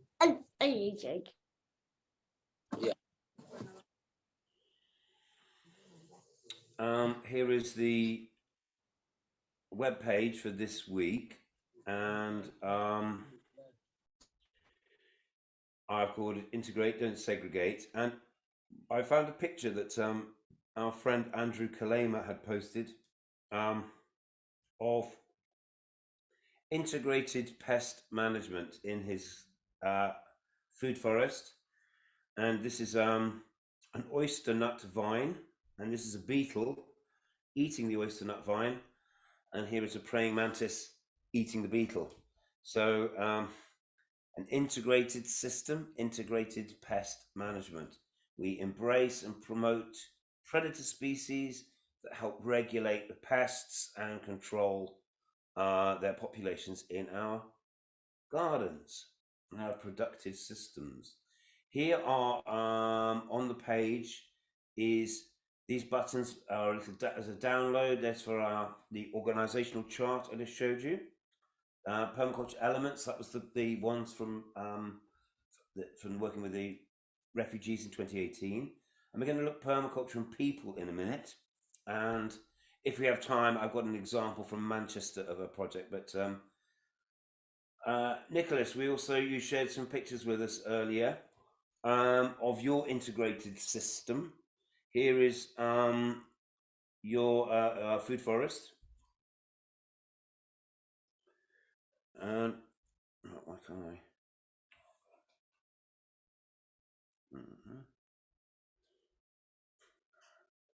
That's not working. Anyway, yeah, okay. I won't labor that too long. But anyway, so those resources are all there, and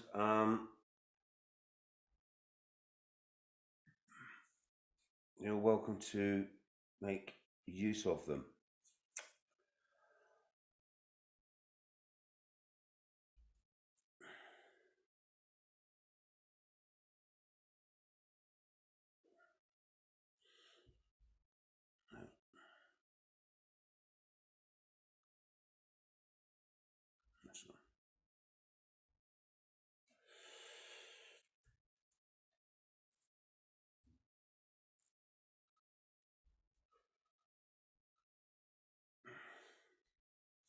Here's thoughts and approaches about working with people, and think about that the organizational chart diagram that we just looked at. But there's 9 areas. Think about how we might best work together in teams. Attending to building plans, strategies, designs to help us as a community meet our own needs, to do that in a sustainable, regenerative way.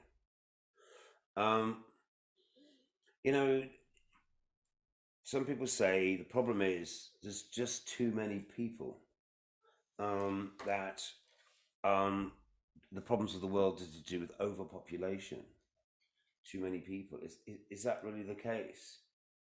And I think what we learn when we look really in deep into the data is, look, here's just a picture of lots of coal smoke and pollution and air pollution, and there's too many people. If we want to carry on burning oil and burning coal and polluting the atmosphere, polluting the land around, we simply can't keep doing that.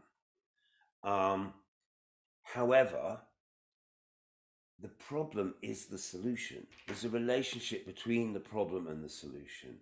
We, the people, need to come together and we become the custodians of the land, not the polluters, the healers, the restorers. Permaculture is about regeneration. It's around how we come together to bring back diversity, to bring back productivity and connectivity. And the way that we do that is by coming together as people, by learning how to be one, to celebrate our individuality, but to understand that we're always part of a community. And as a community, our job is to take care of the earth, to build soil, to build living systems, to plant trees, to heal, to create connections, and to understand that, we've all have different potentials, we have different ambitions, but we all drink water, we all eat food, we all, rely on energy from the sun. It's the things that we have in common that draw us together. When we do permaculture, we're doing an investment. We don't get anything back without having invested something in front. Think about bringing up children. Thinking about when you have children is you got to feed them, you got to wash them, you got to clean them, you got to teach them. They can't do anything. They're useless. They give you love back, of course.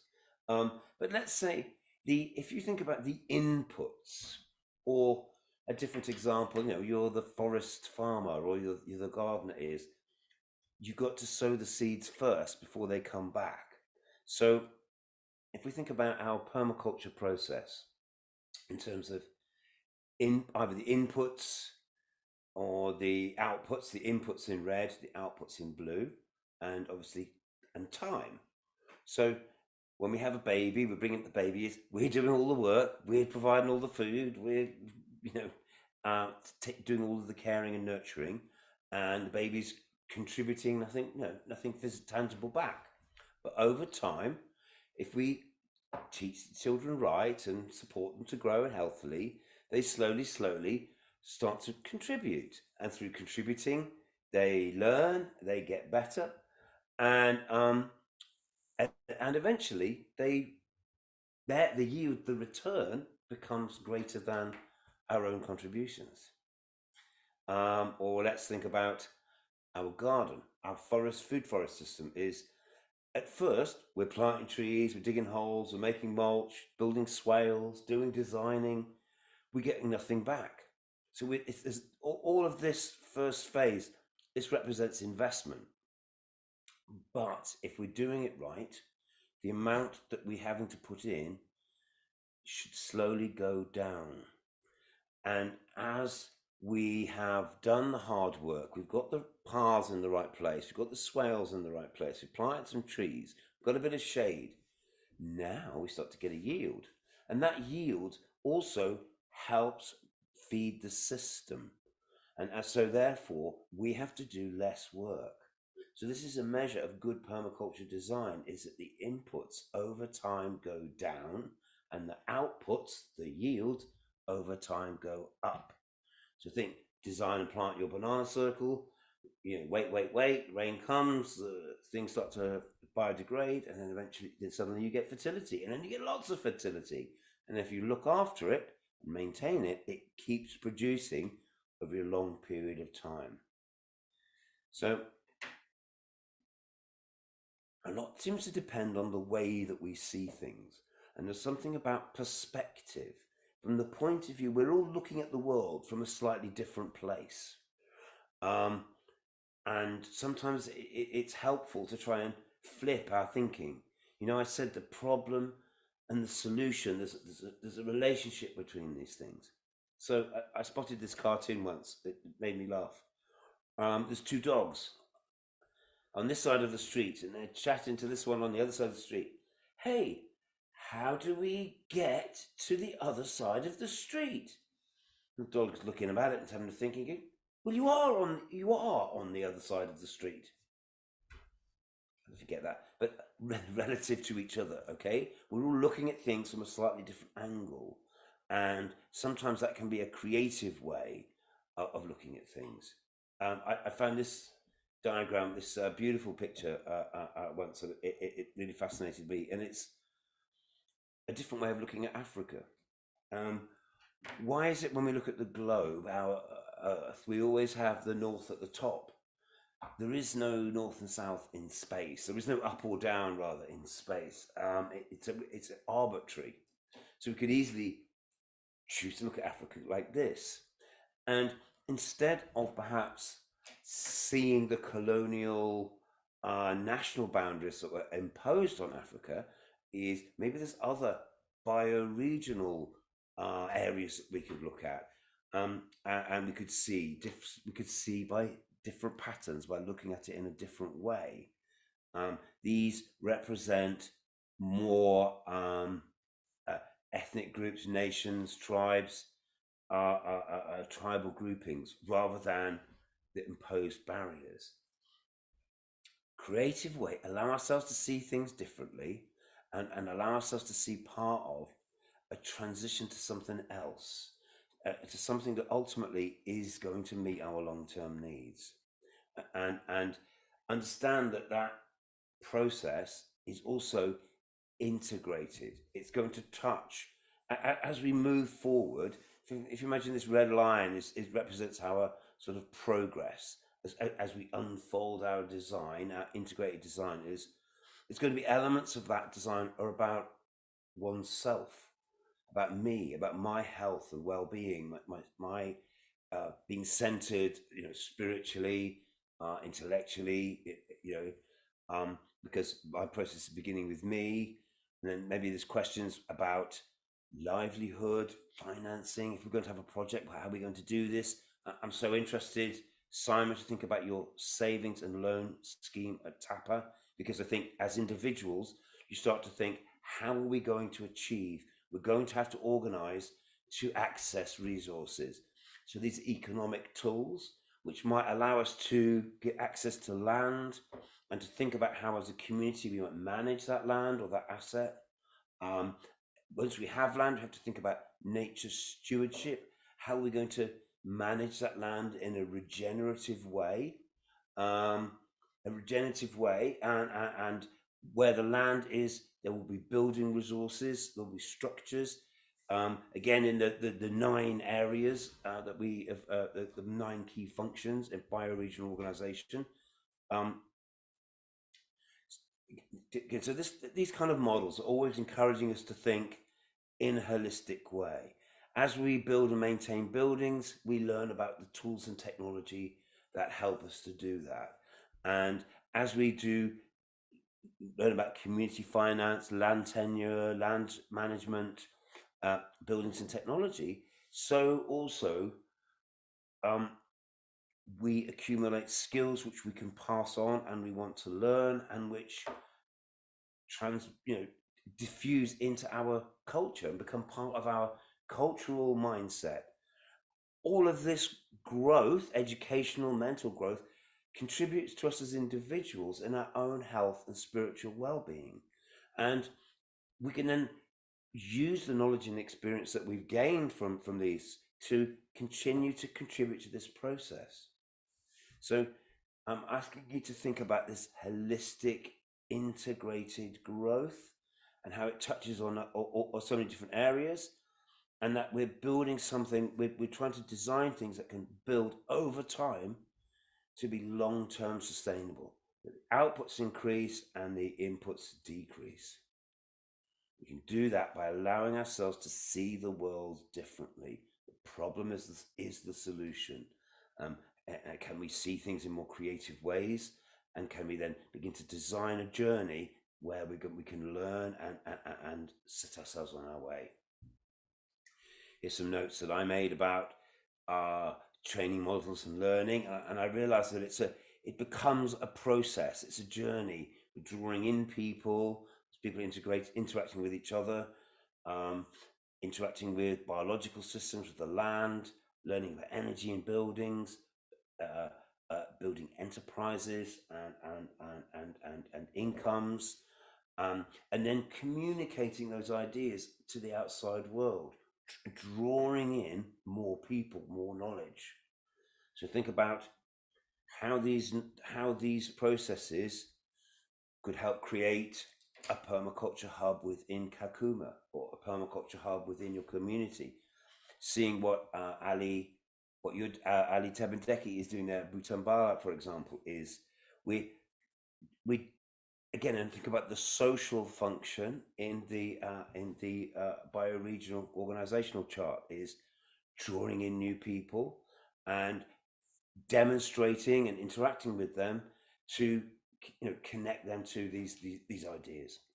So that's how I've started to think about permaculture and people, drawing people in, making a connection to them, finding a way for them to feel part of it, how the individual feel part of a whole. So here we are designing and starting to plant a community heritage orchard. So we're creating something, an element which was for the long-term benefit of the whole community. And that idea was a unifying idea that enabled this group to come together. This was a project, a little side project, making solar panels from components. Yeah, things that bring people together. Okay, so here's a really useful, I think, very useful thinking model. And again, think about how you could adapt these ideas to be relevant, to the circumstance that you're working in. But here's some thoughts about solving problems. And there's a kind of, sometimes a rock logic to the world, this sort of binary, right or wrong, black or white, good or evil, left or right, red or blue, us and them. Kind of a way of seeing the world in which we're somebody's right and someone's wrong. Can we not, in a more integrated and mutual way, think in a parallel way, not in an adversarial way, but understand we each have a slightly different perspective. We're standing on different sides of the road, or we're seeing the different map of Africa. But actually, we have much more in common with each other than we disagree about. So can we replace this adversarial thinking with a more parallel, a more flowing, more complementary, harmonious way of thinking? Can we, instead of just seeing problems and barriers, let's think about how we can, well, here it says investment thinking. So we have a saying common here in English, a stitch in time saves 9. In other words, if you mend something before it's badly broken, you ultimately save energy. An ounce of prevention is worth a pound of cure. So it's the catch and store energy thing, actually. It's inviting people to come together to invest in something. If we could build a garden, build community, come together around ideas. Now, the next thing that happens when we're trying to do parallel thinking, can we get people to come together to think in a sort of creative way, not in an adversarial way? Okay. Can we get people to come together to think in an investment way? Like, obviously, to have a food security, we're going to have to build a food system that might take some time. So we need to invest in that. The first one of our 9 key functions was food security. Okay, how do we invest in food security? So the next thing that happens when a group comes together with a specific task is someone says, we tried it before, it didn't work. They just pour cold water on that idea. Or they say, that's not how we do things here. Oh, how can we pay? We can't pay for that. We don't have those resources. It's so what ideas get shot down by people just giving you a problem. It's like putting a wall in front of something. An idea killer. You've all heard it. It happens all the time. Instead of saying that's not going to work, is let's build a strategy so that it does work. Let's have an investment way of thinking, and let's have a problem solving way of thinking. Because if you just tell me, well, we can't afford it, then that thing's never going to happen. But what I'm saying is, well, we're going to use local and natural resources. We're going to eliminate waste. We're going to strategically bring things together to perhaps generate the resources that we need. That's integrated thinking. So we want to think about the whole picture, holistic. We want to look at it from different perspectives because we've all got different skills, different knowledge, different priorities, different past experience. Understand we're not all the same, but that we have universal things in common. Let's spot connections and interdependencies, cooperation, relationships. Let's think through your own experiences and assumptions. Don't worry about other people. Speak from your own experience. Can we think about long-term impacts rather than just short-term, and understand the complexity of cause and effects relationships? That things don't happen instantly. It takes time, investment thinking. We might use consensus processes to bring people together to agree around key issues. What Bill Mollison suggests is that you form consensus around key functions, the 9 key functions. You form a consensus within each function group, and you don't have the food group doesn't have to involve the information group or the transport group in every decision that they make. The food group make the decisions from the perspective of the food group, and that we can use these sort of consensus models. Consensus is when a group comes together and they examine an issue until everybody comes to an agreed opinion. They come to a consensus. However, that can be very difficult to do on a large scale. So within permaculture, we're very interested in focusing around consensus around functions, something we'll build on. We just looked quickly at some photos. I put 2 photos on the website of Nicholas Orwer, his food forest, and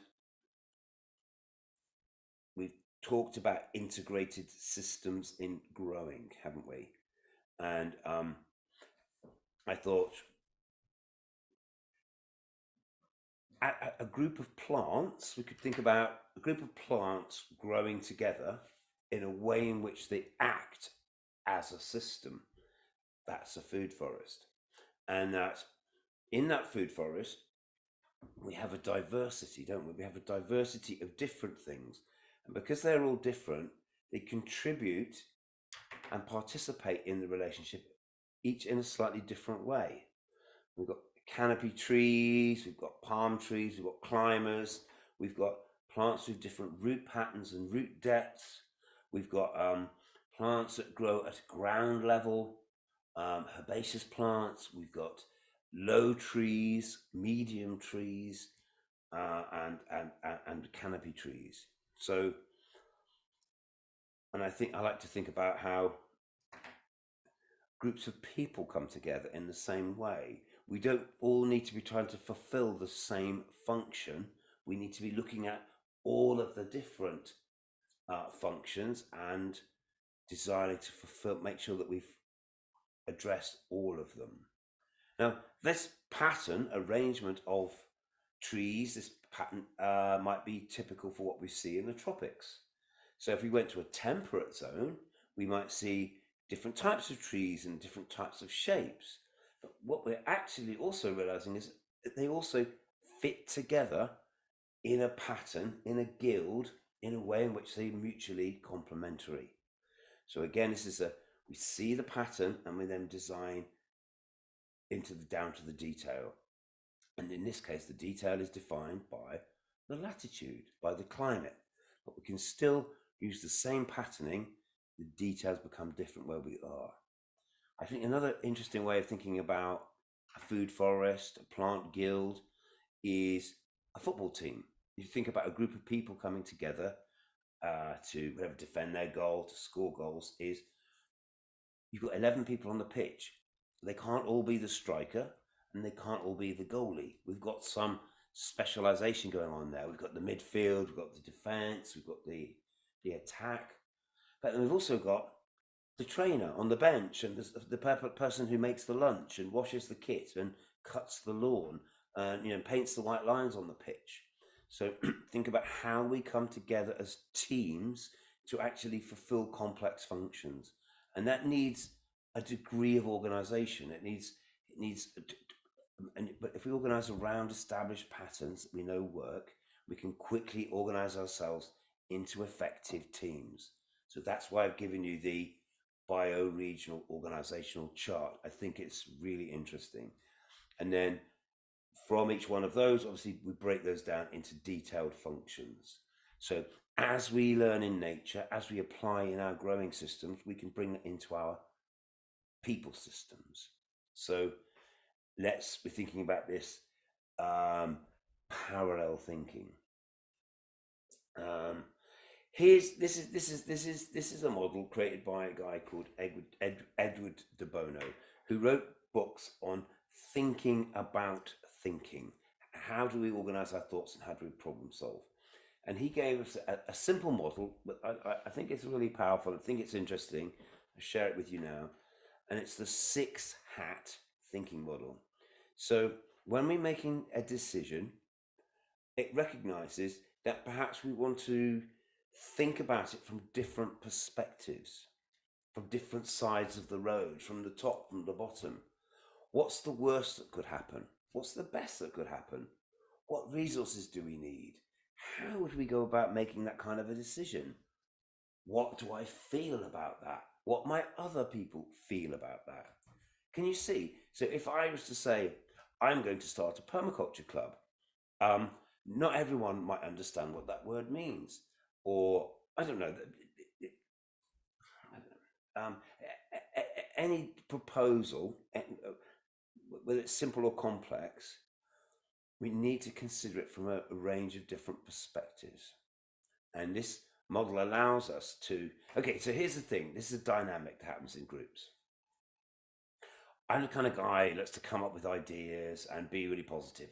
Hey guys, let's do this, let's do that. How about we build a garden? How about we start an orchard? Yeah, I really want to do all these things. Someone else is going to be put into the role of saying something like, well, yes, Steve, but we haven't got any money. Where are we going to put the garden? Who's going to do the work? It's all very well saying these things. And then I might then get into a point of view where I'm saying, hey, you're spoiling my ideas. Why don't you want to have a garden? And, next thing we know, we're arguing. So these are tools for us to come together to think in parallel. So whatever idea we're going to think about it is, you're allowed to look at it from different angles. How about that? We're allowed to say, and we might use this tool for each member of our group to look at an idea, at a proposal from these 6 different perspectives. Okay, let's just look at what they are first. White hat. White for paper. It's information. What information is available? What information do we need? Where are we going to get that missing information? Who's going to keep the accounts or the books, or what are the regulations? It's that kind of thing. Are we allowed to do that?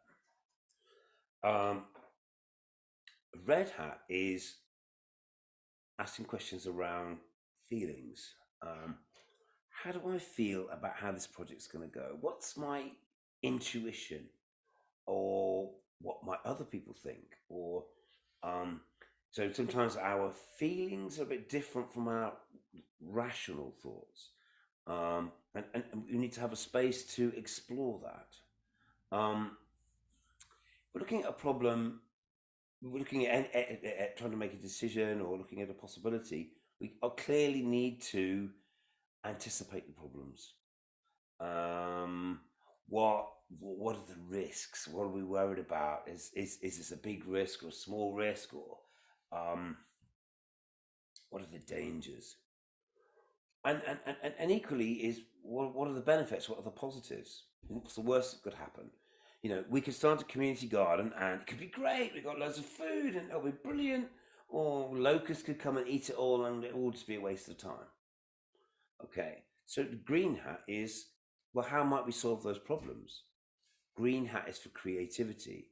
So yellow's for sun, happy, sunny. Black's for gloom and doom. Red for feelings. White for paper, for information. And then blue hat is blue sky thinking. Who's going to bring that group together? How do we start? How could we organize ourselves? Where would we meet? What's the agenda? What are the objectives? What decision-making tools might we use to build our ideas? So again, Andre, you're saying you're there in Kakuma. You're thinking about trying to bring together people to start a permaculture club, maybe a demonstration hub, so that you can be integrated and coordinated. Well, that's a blue hat role, isn't it? And what would the benefits? Let's build the idea. Let's allow ourselves, before we go, oh, well, that will never work. I've got a really bad feeling about this. We don't have any money, and it's been tried before, it won't work. Yellow hat is, come on, this would be really great, wouldn't it? Because we would have food, we'd have a process of coming together. You know, we might learn something. We can make this work. And the green hat is, I've got some ideas. We could start a little nursery. We could do some permaculture training.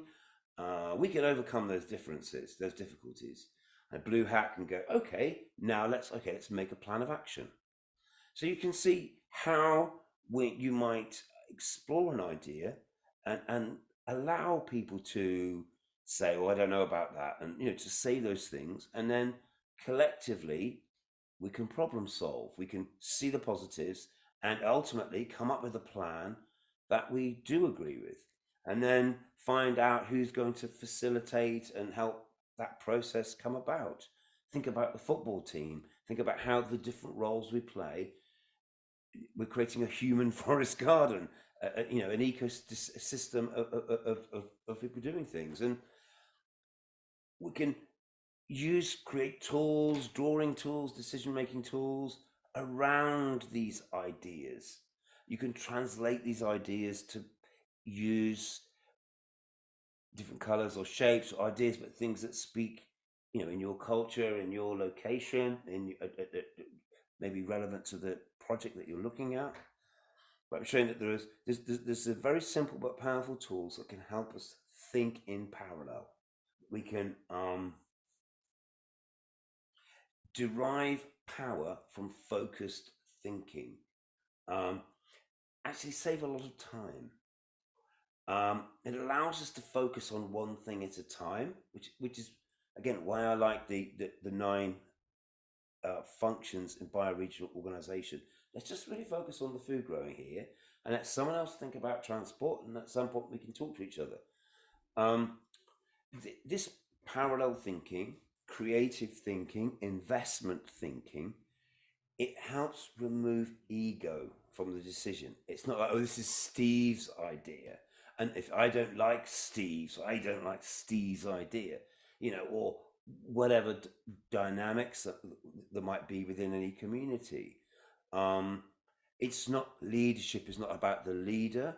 It's about the idea or the function that we're fulfilling. Hey guys, This is about supporting food growing systems. What is there to not like about that? This is about supporting buildings and structures and shelter. This is about supporting livelihood. Let's put strategies in place that do that, and yet use simple but powerful tools that allow us to think in a creative way. So think about how these ideas might translate into ways in which you might be able to use them usefully. Try them out in conversation, try them out individually in your own decision making, try it out in meetings. Be receptive to other people's meeting ideas, and find ways that we can move into a way of parallel thinking. And by that I mean thinking together towards long-term goals: food security, effective housing and shelter, livelihoods for everyone, improved health, access to transport, all those 9 areas. We can move from having to solve everything at once to addressing things in order and having priority. That again is how to be more effective. Separate the ego and performance, and it's about the outcome. And at the end of the day, who did it and who was the best and who was the worst, all of that gets forgotten. Over time is, did we build something that works? If it functions, then that it will be, people will maintain it and it will carry on and it will grow and it will improve. When we're working together, we need to use tools and approaches which are respectful, so that we as a group harmonize, create harmony rather than friction. Thinking tools, meeting tools, they allow us to think about thinking. So again, that's this investment in the process before we actually even start doing the design. These kind of tools can be like a game. It can be a way of structuring a meeting, breaking time down for groups. You can go away and think about it from an emotional point of view. You can go away and think about it from a creative point of view. Yeah.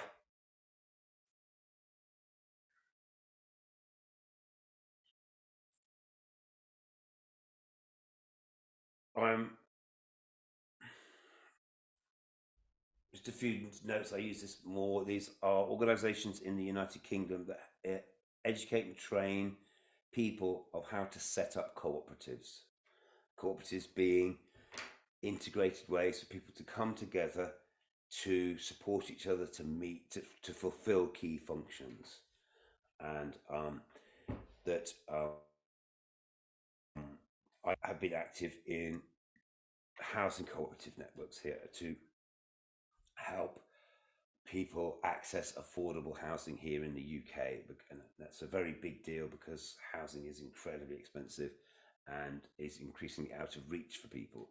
And this idea about how we can get picked off by predators very easily, but organized into teams, we become much stronger. And if we can do things like parallel thinking and have long terms, then we're much more likely to be able to organize ourselves into effective teams. You might say, I don't really feel qualified to bring people together. I don't have the skills. I'm not a leader, or I don't. For me, well, I thought this was an interesting diagram I came across once. Is we don't all have to be experts. We can all contribute to. We can actually take different roles. So, and I thought this was an interesting way of thinking about it. Is there's the process, there's the coming together, the classroom, organizing, planning, maybe finding a teacher, the books, the topic, all of that takes a facilitator to do that. That facilitator who's coming together on whatever topic we're talking about doesn't also have to be the expert. we can always invite in information from the outside, or we as a group books or videos, or we could, the content, the detail can come from somewhere else. So, and do you know what? Sometimes when I'm teaching, I am the expert. I know a lot about certain subjects. Other times when I'm teaching, I really don't know the detail. I don't know. I'm not the expert, but I can be the facilitator because I'm an experienced teacher and I understand the process. So, understand the role. Everyone in some way feel qualified to be the initiator, to be the leader. That doesn't make you say that you have to be the expert. Someone has to make the first move. Someone has to start something off, and that person is a facilitator. And somehow there's interesting stage between, yeah, I'm not the expert, but I know enough to be able to, create momentum, and I know enough about how to do training and how to pass on knowledge to kind of be a coach somewhere in between. And maybe in our team, we might have people that fit within, we might have several different people that might contribute into all of these areas. So again, here's our forest garden. Here's our different layers fitting together to create a whole, an integrated approach. So, sometimes when I first experienced the permaculture design course, I then wanted to contribute to it and be part of more permaculture courses. I'd only just begun, so I was not the expert, but I had I was able to. I knew how to cook. I knew how to host and make people welcome. I had a field, and so I could become the facilitator, invite people into my space to learn about permaculture, and invite an expert and some coaches to come along and help contribute to the process. So as a team member, my role on permaculture courses shifts around between these different areas. And that's how I want you to think about yourself and how you might contribute to different areas of projects in different ways at different times, and in a sort of different role. So think about how together to be in teams, to work towards common goals, share knowledge and experience, empower each other to organize so that we can team up to fulfill these 9 bioreasons that we need. So this is just a poster from a food preservation training event that we ran some time ago, and think about skill share. Something we learned, we met an expert who gave us some knowledge, and we were able to pass on that knowledge, not at the same depth at which we were trained, but at a functional level, and in the process we learn ourselves. Lots of different thinking tools and group and ways in which people can come together as groups and be challenged to think about how they act in teams.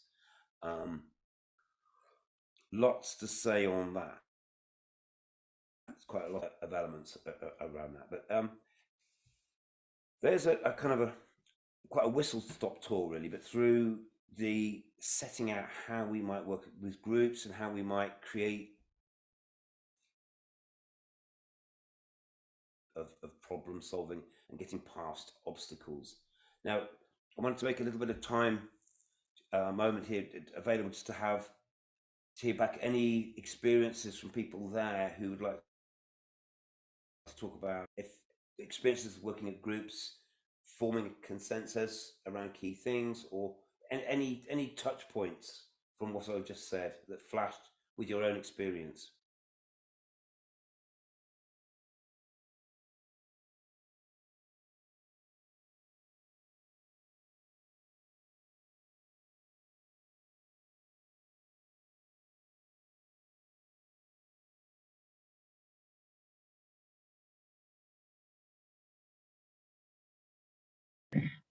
Thanks, Steve. Let me invite Caroline. Sorry to put you on the spot, but it seems your audio is off. So as anyone else prepares, and please feel free to raise your hand or to ask. Sure, Simon. Yeah, so from utilizing some of these, concepts or existing platforms, especially around associations and cooperatives, is the best way, from whether it's the economic sense of it. As Steve said, the capitalistic world is survival for the fittest. They will obviously exploit you at whichever means possible, because for them, ethics is not a part of them. So the more you position yourself in a way that you're making it heavier for them to exploit. If you're a cooperative, obviously you're most, and probably a housing cooperative, you're most likely going to fend off those shrewd landlords. Then you're able even to go beyond, staying in, renting just for the sake of renting, but rather creating a community with like-minded individuals or people where you're really going to create a community. And yeah, I think I could talk all day about associations and cooperatives. If you're working around produce, I've had this first-hand experience. It would be you're very, susceptible or vulnerable to exploitation if a middleman or anyone is going to come and they are coming to you as an individual. Because you have, let's say, 1 ton of whichever produce they are taking on. But as a community, you're going to work out numbers, and then you're going to up your bargaining powers. And then with the current, if there is any form of support, government support or whichever support it could be, whether it's aid or anything, is more likely to come to an organized group, which is structured with proper leadership and then, with consensus, than coming to an individual. All right, over to you, Simon. And Andrea, I've seen your message. Yes. You're about to. Through my experience that I have attained. Brother, my phone is going to be off, so and the session is still going. Andre, you switch off your video so that it helps you save the battery. Thank you. So, thank you. Through the experience that I gained from WFP, that was in 2012, where we were taken to facilitate on group dynamics. Group dynamics is something which is so good, as we are in the principle 8 today. We need to integrate is less than segregated. Yes.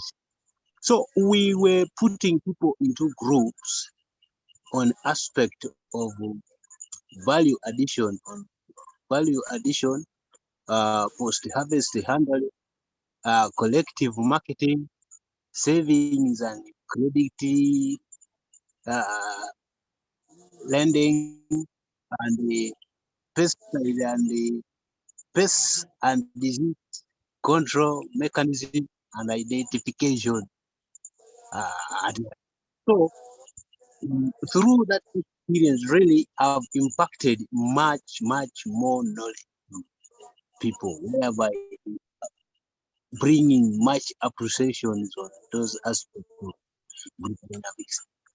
And in a sub county where I was, we really managed to raise high income level for 150 farmers who were engaged in that. So they really realized that it is good to something integratingly for each other, and it helps us to have a very good bargaining power as compared to an individual who will be in a field trying to market his commodity. He or she will be undermined. But when you are many in a group bringing that collective idea to become one, then definitely you fetch high income, you fetch high yields, work would be less done in a shortest period of time as compared to one individual.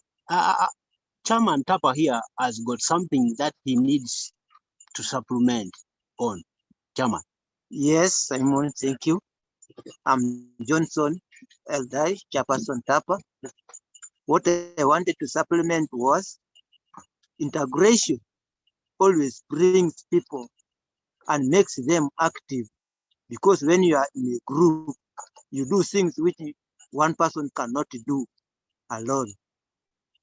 We also worked with a certain NGO called Heifer International, which came into Uganda and calls upon youth and integrated youth to form groups. After forming groups, they extended those groups into a cooperative. There in that cooperative, youth were trained to cultivate some other crops and sell as a group, as a cooperative. For example, groundnuts. For us here in Teso, people normally grow groundnuts in large quantities.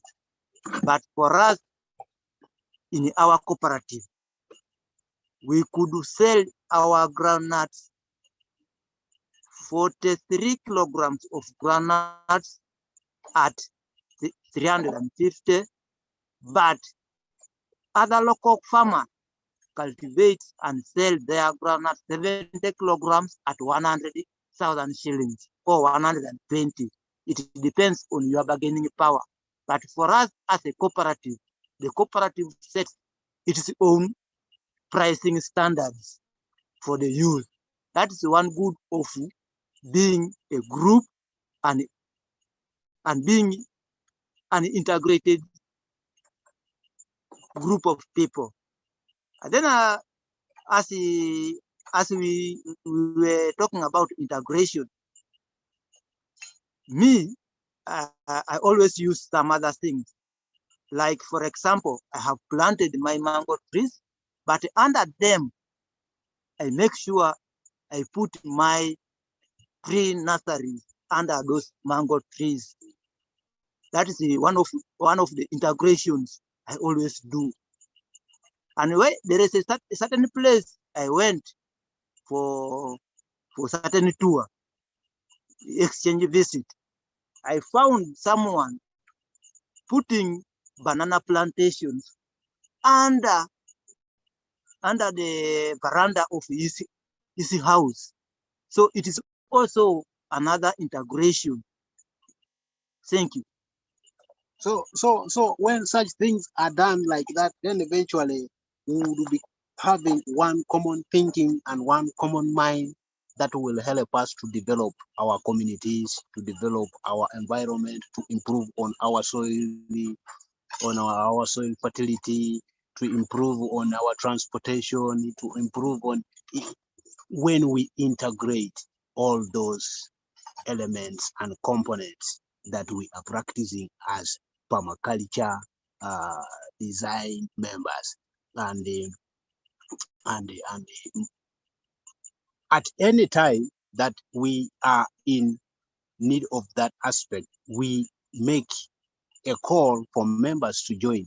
At first, when I was beginning a conversation with Steve Jones, I said we should be having a common goal, we should be having the same mind, we should be having long-term and short-term goals that we all, as members of permaculture, should drive into it, and then we would be in position to be having a better life, improve the health, improve the education, good transportation system, as well as climatic factors to be improved. Thank you.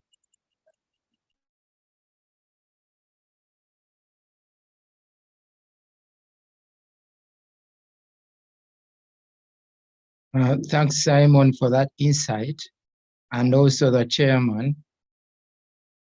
Yeah, really, that was, I think I couldn't add any more to that. Yes, Ali, you're most welcome. Over to you. Thank you very much, and great news coming up, and great reports really being delivered by Tapa people in the Eastern Uganda station. So I'm so excited about their narrative of how they think integrate rather than segregate could be the resilience towards the development and the sustainability, as well as the resilience of the community and cooperation in that regard. However, for me, what I did here is that after we observed that our land was not very suitable because it is a ready clay soil, and we are trying to amend it for almost 4 years now. But what the group decided to do was to start planting cornfrey under the fruit trees, whereby we do minimal tillage around the forest, around the forestry, and then we also put the nutrients through cornfrey, and then also ensure that these trees, they grow faster, and then also we have cornfrey as the soil cover.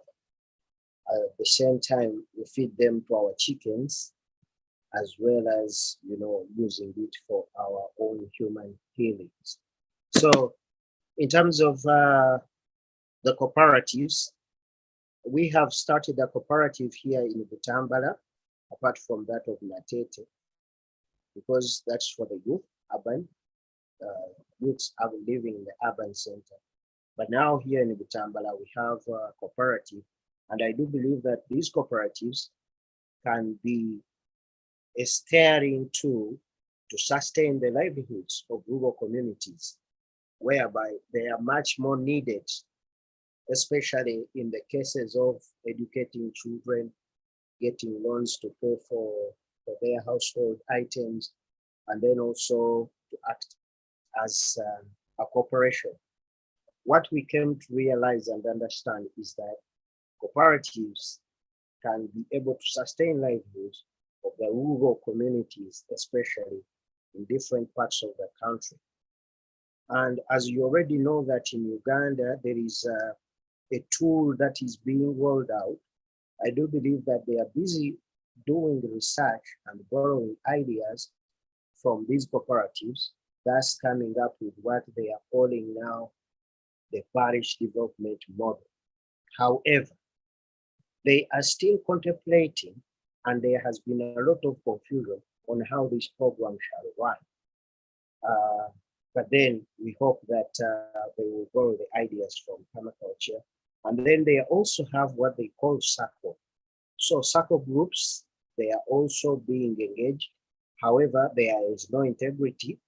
That's why these circle programs from the government, they are not really maturing enough. So with the cooperatives, participants can be able to do their decisions autonomously. And if they are established, a strategy to sustain livelihoods of rural communities can always be achieved. As we work and strive towards promoting permaculture ethics, we as permaculture practitioners, we should also be ethical in a sense that we don't work as the traditional financial systems do. And then we have got different cultures, different problems coming from different regions, different localities. And with these cooperatives, they can always help these people of those particular areas to talk about those problems that really faces them.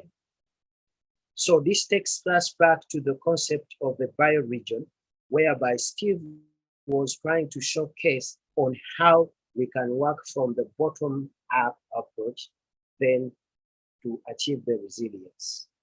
And then also, we are realizing that these cooperatives develop their own principles that governs them, the life and work of as a cooperative business. We must be governed by values and ethics. At the same time, it has the open membership. It shouldn't be so hard to open up a cooperative. Once you get the members, once you have that common goal, like what Marco other speakers have said, once you have the core, the common goal, it is very easy to establish these cooperatives. Coming down, it is more democratic member control principles that could also help to indicate that cooperative societies are democratic organizations. However, like what Gerard has just said, that they need to be organized and controlled by their own members who actively could participate in the formulation of policies and in making decisions, whereby you have the right leadership, you have the hierarchy, you have all that kind of leadership. Cooperation among members plays actually a significant role in the success of cooperatives. That's why when we talk of the Tambala Permaculture Development Group, which is now the new name for the revolving organization separately as a cooperative, but it is under the Tambala Permaculture Learning Center.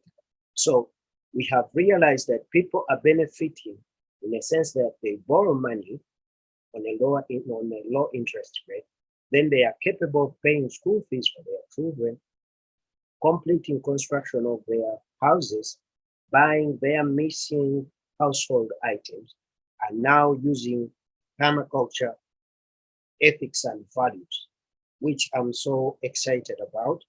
And then also, we are also looking forward to see that as a momentum goes forward, we shall be able to showcase people how we have managed to start these cooperatives and savings groups. Actually, in Uganda, we call them VSLA, Village Savings and Loans Association.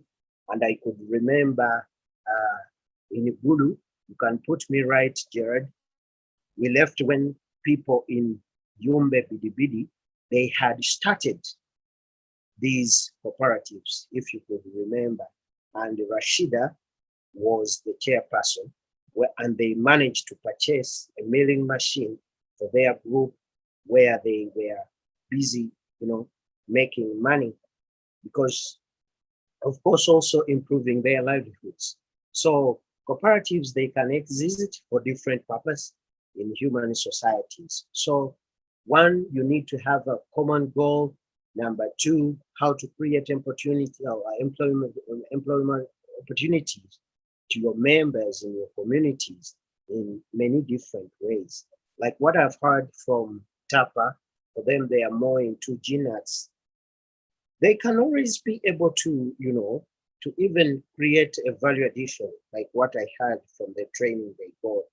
It's really so enthusiastic.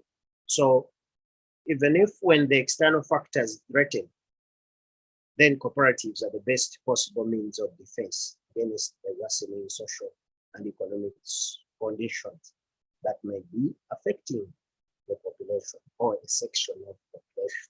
So cooperatives are enterprises which help their members to cooperate in solving social problems they share. Just like what Steve they are doing back in Wales, it's a cooperative. So if we use such a narrative, we are capable, you know, creating resilient communities and also improve the life. Thank you so much.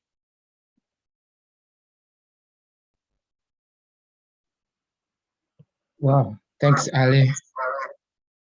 And I think we could say it any better. Unless there is anyone else. Yes, one of the deliverables from the northern Uganda, from the Permaculture project, was establishment of those cooperatives, and then which were also, so they were running on both the cooperative principles and integrating permaculture in there. So still integrate rather than segregate for each and every principle, right from where we started, or for each and every theme that we've been talking about. It's not a standalone. Make sure to see how best actually to ensure maximum efficiency, ensure that there is integration at each point. Unless we have anyone with a contribution or a question or any addition, over to you, Steve. Back to you, Steve. Oh, Deborah has her hand up. Deborah, you're welcome. Thank you so much. I'd wanted also to contribute on the side of forming groups.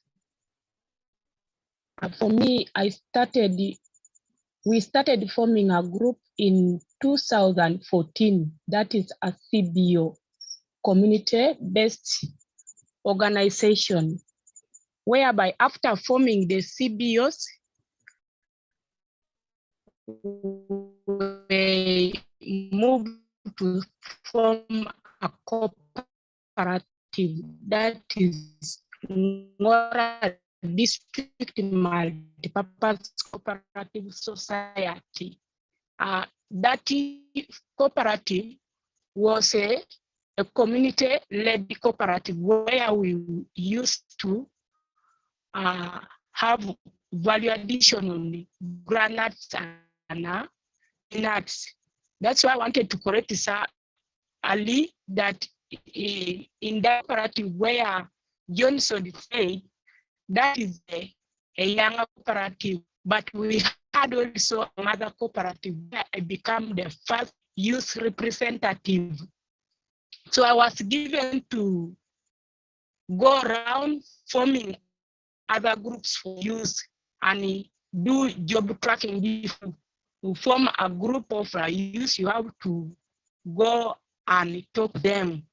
That's why the youth cooperative, after us forming a mother cooperative, we also went ahead to form a youth cooperative, which Johnson had mentioned.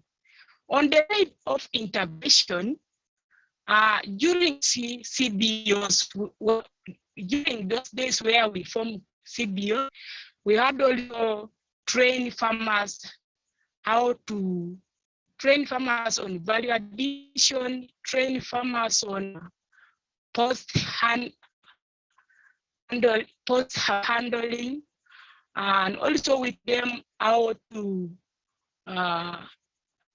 plant trees, also to dig trenches. We also farmers on the side of Lorena construction, because when you plant tree, you have also to come up with a solution how to reduce cutting down of trees. That's why we come up with a sonopu building Lorena stoves in our community. Secondly, we taught our farmers how to cope with the different compost manure, liquid manure, that is natural pest, and liquidity. There is something what we call the liquidity. We used to apply our plants. That's what I'd also wanted to contribute on the side of integration rather than segregation. Also, natural pesticides. We normally form them under the soil to avoid the contribution. Thank you so much. Wow, thanks, Deborah. We've already identified a niche for the TAPA group, and I think as we work around our teams and everything, we could schedule a training, because you people have enormous experience around cooperatives and right from the start. So maybe it's one of the areas that we could look at. Thanks, Simon.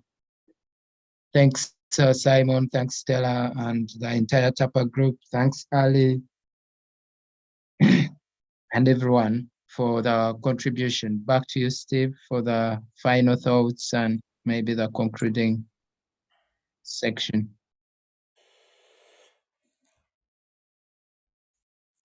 Yeah, really good to get more contributions from people. It just brings, you know, it all starts to slot together, doesn't it? When you can see how different people are experiencing and applying these ideas, and there's an increasing amount of experience out there, which is there to, you know, to share knowledge and support with as well. So this is what we're doing. So it's really fantastic. So we are actually integrating as we move forward. You know, we really, and this is the thing, is that the more you can use the permaculture processes, the more they reinforce themselves. So and isn't it interesting to share all these examples from work that we've done in previous years, and then seeing examples that's coming from different communities and different people's experiences, and think about how all of this is contributing to a greater whole. So I'm trying to think about the long-term function of our Academy of Permaculture is to create something that's more integrated, that can learn. So when we learn through feedback, so it's this information and experience that's coming back from you guys that's actually, you know, informing us and helping our course grow and become better informed, and to meet the needs of people more directly. I think as a summary thought, I'm going to go back to this organizational map, because I feel let's get that. This one.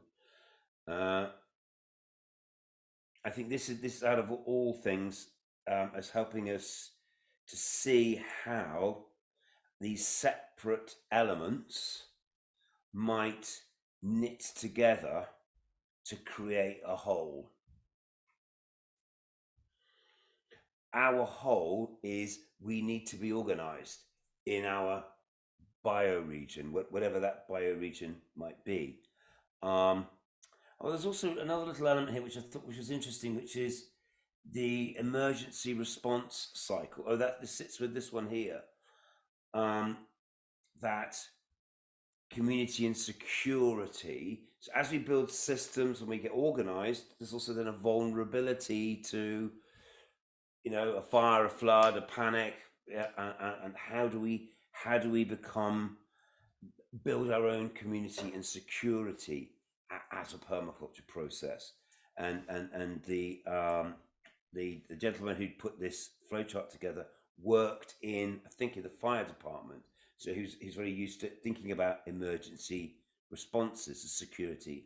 And he talked about how we go through a phase of preparedness. We might anticipate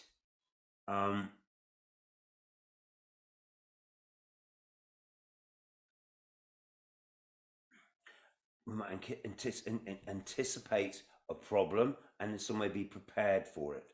So when that comes, there's the fire or the flood, we respond and we deal with that problem, and then we, what does that say? Oh yeah, we move into a recovery phase. So we're going to rebuild, and in that, as we recover, as we learn from that process, we then mitigate the risk. We learn how to improve the system so that we're better prepared. And look how the response and the recovery informs us in how we then build resilience to that problem, to that challenge. And so again, think about there's a constant learning process based on feedback, and that we need to anticipate all of these areas, because if we overlook a key area like emergency response, that might be the thing that, you know, brings our system down.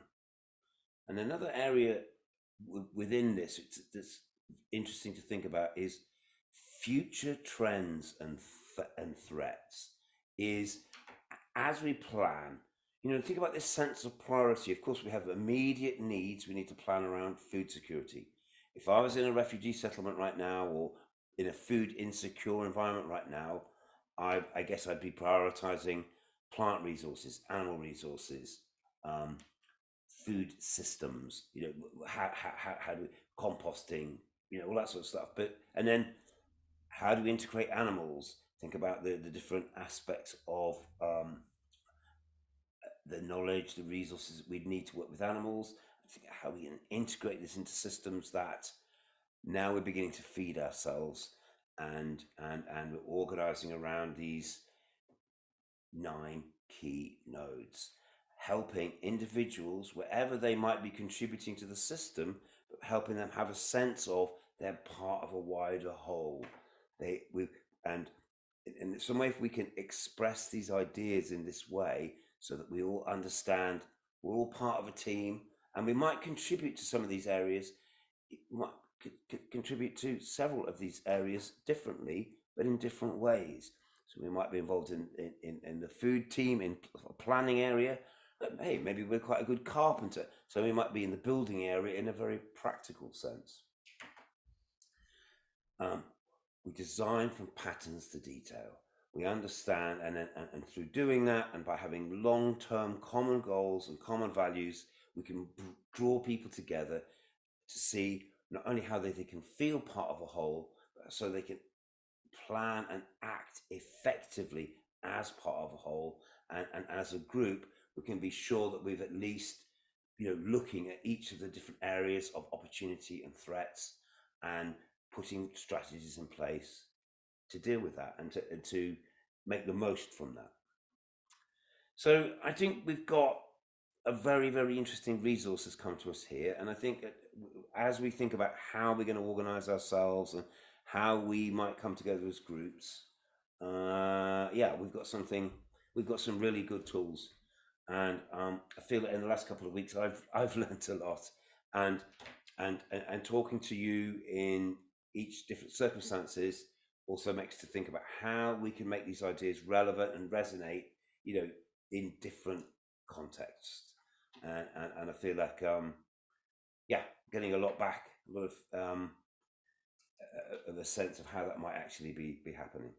So yeah, let me just say thank you everyone for your contributions this week and for taking part, and keep thinking along these themes. Ali, great to see you here. So excited to see you, you know, mid PDC in your group.